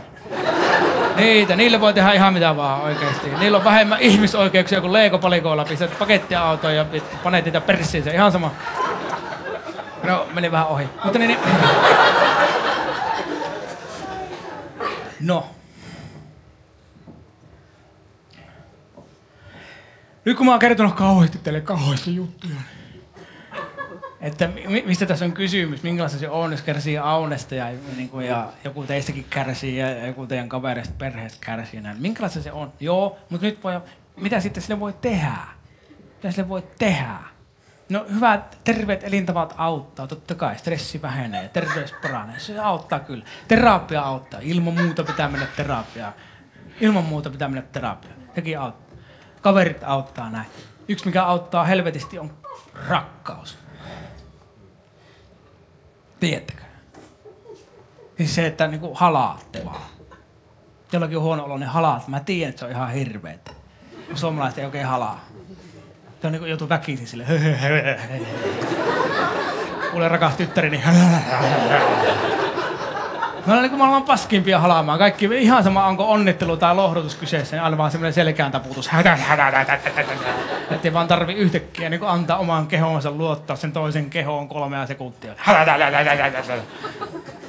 Mutta halaatte oikeasti, niin koska kosketus luo turvaa sinne kehoon ja sitä kautta se trauma sulaa sieltä. Halaatte vaan ja rutistatte niin perkeleesti, että se paha tulee sieltä jostakin kolosta ulos. Sillä se lähtee. Ja niin kosketus on mitä parhainta. Kaikkihan meistä haluaa kosketusta ja läheisyyttä. Joitakin friikkejä on, jotka ei halua. Sitten jos musta tuntuu, että mä oon siinä mielessä friikki, että mä tarvin hirveästi ja janoaan kosketusta. Oikein niinku.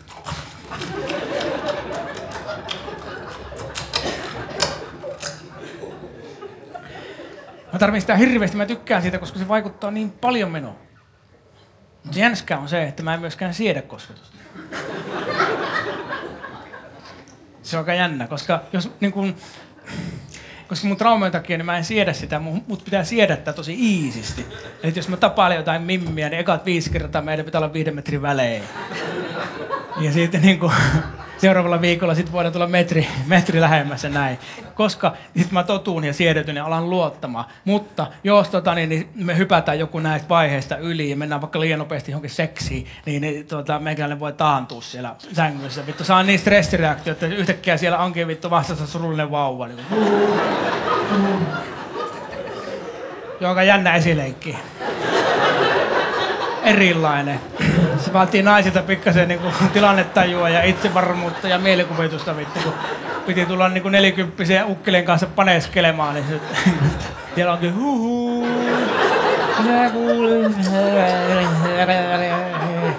No niin, terve Teemu, vetäänkö 1 vai 2? En tiedä, kun en osaa laskea vielä niin pitkälle. Niin, mutta kun viimeksi tuli puhe tästä anaalitapista, mitäs me tämän kanssa tehdään? Aina tänne minä pureen sitä, kun ikeilee ja kutittaa. Se on niinku, sanotaanko näin, että kaikki naista ei tykää.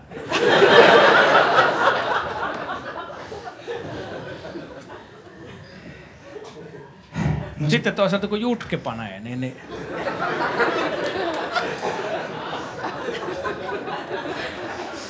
silloin voin kertoa, että silloin kun jutki panee, se on vähän kuin ajas mönkijällä vauva uintiin. Silloin pannaan ja silloin ei kirjoiteta mitään eikä kuvata.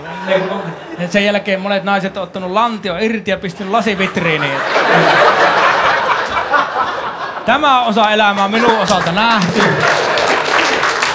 Joo, että annetaan sen olla siellä. Nyt vapautuu paljon levytilaa ja voi loppuelämä omistaa huovuttamiselle ja sienestämiselle.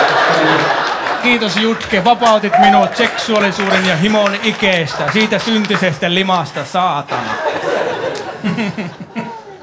Näin. Ei tämä mikään mainos. On tää mainos.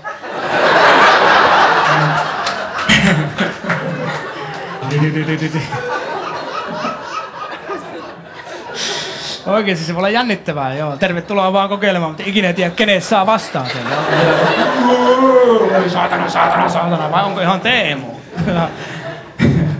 Yhden hinnalla saa 3. Melkoinen homma. Hieno hommeli. Ihanaa.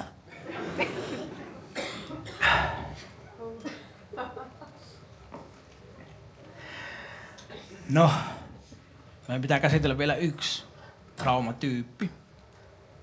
Se on se Mönja-trauma. Ja se on, mulla on Mönja-trauma, joo, ja se on kiintymyssuhdetrauma. Se tarkoittaa sitä, se on kiintymyssuhden vaurio, että se on siis syntynyt siellä ihan niin kuin tehdasasetuksissa. Tiedättekö, se syntyy silloin, siinä vaiheessa, kun on niin kuin vauva tai korkeintaan 1-vuotias, niin siinä vaiheessa, silloin kun se syntyy ja näin, ja sitten se ensisijainen vanhempi eli äiti, niin sen pitää ottaa niin kuin se homma haltuun, ja sen pitää niin kuin katsoa sitä silmiä, jotta se vauva minäkuva alkaa muodostumaan, että joo, sinä olet olemassa. Sen pitää tuoksulla ja kosketuksella luoda turvaa ja sitä sidettä, ja näin se kokee, että sillä on kaikki hyvin ja näin. Ja tässä kohdassa voi tapahtua jotain pientä. Mun elämässä on jotain tapahtunut mun äitin kanssa. En mä tiedä mitä. Joku siinä joku häikkä tapahtunut. Joku ikään kuin yhteyden puute. Vähän niin kuin, että Bluetooth-yhteydessä joku häikkä. Laiteparia ei voitu muodostaa. Mä en voi kysyä äitiltä, mitä on tapahtunut, kun se on kuollut. Laiteparia mahdoton muodostaa. Sitten se on sitä, että minun se Bluetooth-valo, kun etsii sitä paria vaan sitten. Täältä lähtien se on etsinyt sitä, että missä se on se toinen, jotta voisi tulla kokonaiseksi. Jotenkin se vaan etsii sitä. Joka paikasta se on etsinyt sitä yleisöltä ja se on etsinyt sitä työstä ja naisista. Sanonko jo naisista? Naisistakin. Ja näin se etsii sitä, että missä se olisi. Se on niin kuin asetuksissa on semmoinen perustavanlaatu oleva hätää, joka uskoo, että sitten vasta voi olla oma itsensä ja niin kuin rauhassa ja turvassa, kun se löytyy se toinen, niin kuin legopalikan toinen puoli ja näin. Niin se on se juttu. Mutta eihän se löydy. Niin kauan kun sitä etsii tuolla tavalla tai näin. Ja sitten se, että kun täällä on joku vaurio syntynyt, se on kiintymyssuhden vaurio. Sitten kun aikuisena syntyy kiintymyssuhde jonkun aikuisen kanssa, kun ruvetaan seurustelemaan tai mitä vaan, niin sitten kun se kiintymys menee tarpeeksi syvälle, niin sitten nämä paskat aktivoituu. Ja sitten kun alkaa olla hyvänkin naisen kanssa hyvässäkin suhteessa, niin yhtäkkiä meikäläinen saa tuommoisia raivokohtauksia. Ja huutoja, vihaa ja itkuja ja kaikkea häpeä ja paskaa ihan hirveä määrä. Ja niin ei aina lapio riitä siihen. Sitä on tosi paljon. Se aiheuttaa niitä ongelmia. Ja se on niin kuin pilannut tavallaan mun kaikkia suhteet. Voi helppo syyttää muita. Se on niin pilannut ne hommat. Se on se ikävä homma. Tuommoista vaikuttaa. En tiedä, miten sitä parannetaan, mutta ei se että niin naisen kanssa oleminen. Totta kai mä haluan olla naisen kanssa ja se tekee tosi hyvää ja se rauhoittaa ja kosketus ja seksi, kaikki on mahtavaa ja juttelu näin, mutta ei se mitään ratkaise. Mutta se auttaa ihan helvetisti toki että jos niin saa vaikka 2 tunnin hyvän ihosession ja kosketussession, niin se rauhoittaa minun kehoa niin paljon, että mä pystyn olemaan niin viikon sen jälkeen sietoikkunassa. Ja sehän on parasta, mitä on. Mä oon viikon sietoikkunassa, että vittu, tää lähtee näin. Ja koska se vaikutus on niin ylivoimaisesti paras maailmassa, se, että joku koskettamalla minut rauhoittaa, niin mä jään siihen koukkuun. Minusta tulee narkkari. Ja sitten jos mä en saa naiselta tarpeeksi kosketusta, niin minusta tulee pikkasen vihainen. Sitten mä oon silleen, että miten niin me töihin? Voisit olla täällä minun kanssa lusikassa koko päivän, niin sitten minä olisin viikonloppuna niin kuin sietoikkunassa, kun menen mäkihyppään. Ja eivät kaikki tykkää sitä. Tykkäävät töissä käymisestä. Itsekkäät paskat. Se auttaa siis, mutta ei se ratkaise. Sama kuin mulla on niin sisarukset, niin ne tarjoaa puolikkaan tavallaan silleen, että kun meillä on 4 sisarusta, me ollaan hyvissä väleissä. Ja kun niiden seurassa mä oon, niin mä pääsen niin osittain kiinni siitä turvasta. Mun Bluetooth-valo vähän rauhoittuu, kun mä menen niiden luokse. Mä oon saattanut 3 kuukautta olla taas niin tappelemassa vittu kuopiolaisten kanssa mielessäni näin. Ja kauhea niin yöllinen sotakroppa koko ajan päällä näin. Sitten mä menen mun siskon luokse, niin mä oon mä rentoudun, kun sillä on semmonen joku vittu rauhallisuuden aura tulee naamaan ja heti on paahtolepäkäis. Okei. Sitten mä nukaan heti sohvalle, kun on niin hyvä olo. Niin silloin on tosi hyvä olla. Mutta ei sekään ole ratkaisu. Niin kuin niitten mielestä. Niin kuin heillä on oma elämä. Mutta se tekee hyvää. Ja sitten näillä mennään. Ei mulla ole teille traumasta muuta sanottua. Ei oikeesti oo. Mä vaan kiitän teitä, että tulitte. Te tiesitte, minkälainen esitys tää on. Vähän erilainen. Otitte hyvin vastaan. Annoitte meidän kaikkien kuunnella ja puhua rauhassa. Se on tosi tärkeää. Kiitos tosi paljon. Kiitos teidän rahoista. Heidän kokemus. Toivottavasti te olette viihtynyt. Älkää vielä lähtekö. Tämä on ollut hieno projekti, kestänyt tosi pitkään. Mä en mitään tehnyt tällä tavalla näin pitkään ja näin paljon ja näin intensiivisesti. Ja tämä on ollut todella vaikea, mutta todella myös todella hyvä. Ja mä oon parantunut tämän vitun prosessin aikana paljon. Ja mun tekisi mieli puhua imperfektistä, eli että mä oon kärsinyt aunesta, mutta pikkasen se pitää vielä kiinni. Mutta silloin kun mä aloitin, mä olin ihan niin pää aunen perseessä. Mutta kun mä oon tätä valmistellut pitkään, siinä on koko ajan siinä valmistelussa ollut mukana Mauri. Todella aktiivisesti. Se runkkari haluaa rojalteja tästä. Se on ollut mukana joka välissä hiekottamassa. Se on niinku yrittänyt pitää semmoisia niinku pitkiä lannistusmonologeja, niinku, ettei tästä vaan tulisi mitään. Se on niinku ihan uskomatonta, mitä se on yrittänyt. Se vaan tulee... Terve. Niin sitä vaan, että ei ole kovin kummonen tuo sun tarina.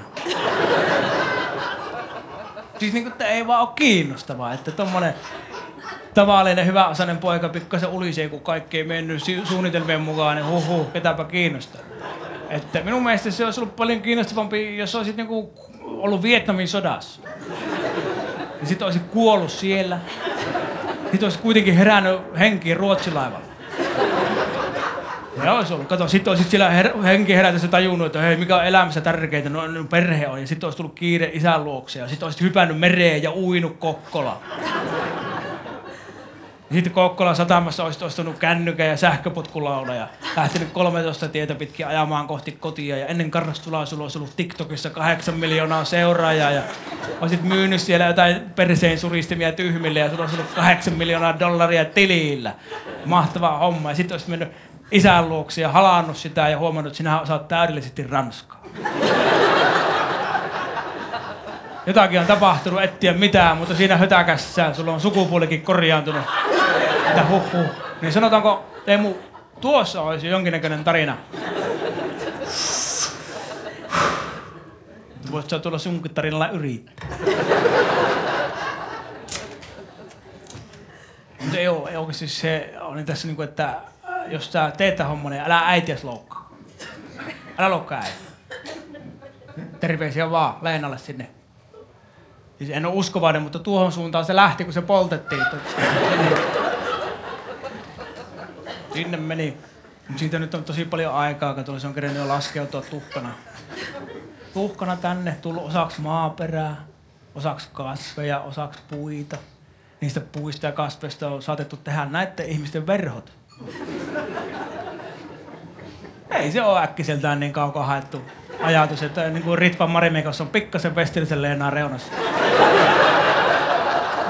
Maailma on kokonainen ja se pyörii. Ja älä isäs loukkaa myöskään, että älä sanotaan näin, että jos loukkaat, niin loukkaa kunnolla. No, sitä ei loukkaa mikään muu niin paljon kuin keskinkertainen loukkaa. Ei mitään 8,5 tönäs. Ei mitään vasemmistolaista saatanan sivelyä, vaan niin kuin kunnon niin kuin kokoomuslainen täystyrmäys. 10 pamaus. Kuumalla valurautapannulla juokset ja lyöt vastapalloon sitä se sattuu niin paljon, että se alkaa olemaan ylpeä pikkuhiljaa. Ja menee kokoomuksen kokoukseen ja sanoo, että nyt on löytynyt rautainen kansleri meidän puolella.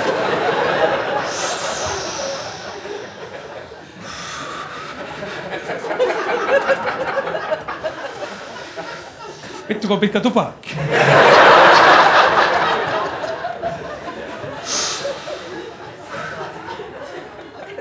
Joo, se mitä tulin sanomaan kuitenkin niin tässä on se, että ei taida tulla tarpeeksi hyvä esitys. Onko oikeasti näin? Niin no ei se. No joo, ei, niin. Niin no joo, ei, mutta niin. Voi olla, että tulee liian hyvä esitys. Sehän se tässä onkin. Voi olla, että tulee liian hyvä esitys. Voi olla, että käy niin, että tänne tulee joku ihminen katsomaan. Se nauraa niin paljon, että siltä poksahtaa selästä auki joku 18 vuotta vanha fasettilukko. Ja se säikähtää sitä niin paljon, kun tulee niin hyvä olo, että se menee paniikkiin ja sitten kiipeää teatterin verhoihin masturboimaan. Sitten tänne on hakeutunut joku tyyppi pyörätuolin kanssa. Sillä on avustaja mukana. Ne kuuntelee sun juttuja. Avustajalla tunnelukot poksuu. Se menee lähelle psykoosia, kuulee ja romahtaa lattia miettimään, että mistä tässä onkaan kysymys. Ja sillä samalla hetkellä se tyyppi pyörätuolissa hoksaa, että hän perkele pystyykin kävelemään. Että se este on ollut häpeä. Että kiitos Teemu, ole hyvä. Ja se nousee ylös siitä ja sitten nostaa se avustaja ylös, läimii poskelle, katsoo silmiä ja sanoo, että vittu tästä alkaa ihan uusi vaihe meidän elämässä. No, sillä hetkellä se verhorunkkari putoaa niitten niissä. Sillä seurauksella, että kaikki 3 halvaantuu. Niin sitäkö sinä halusit tällä esityksellä? Että kiertelet pitkin Suomea hassuttamassa ihmisiä ja sitten aina muutama ihminen halvaantuu. Sekö sinun käsitys on stand-up-komedian showbisneksestä? Niitä tuskin. No joo, mutta siis edelleen pääpointti on tässä Teemu se, että ei taida tulla kovin kummonen show.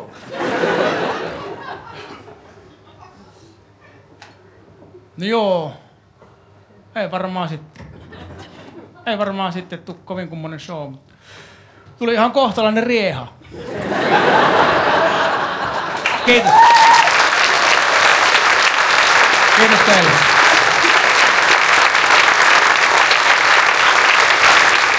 Kiitos.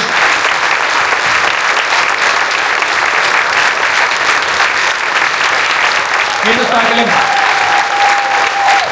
Kiitos, että tulitte. Menkää rauhassa. Ja hei, jos tykkäsitte, jos oli 10 keikka, niin kertokaa eteenpäin. Jos oli 10 miinus, ette vaan kerro kenelle. Semmoista paskaa ei levitetä. Kiitos paljon, hei, hyvää illan jatkoa kaikille. Hyvää kesää. Kiitos.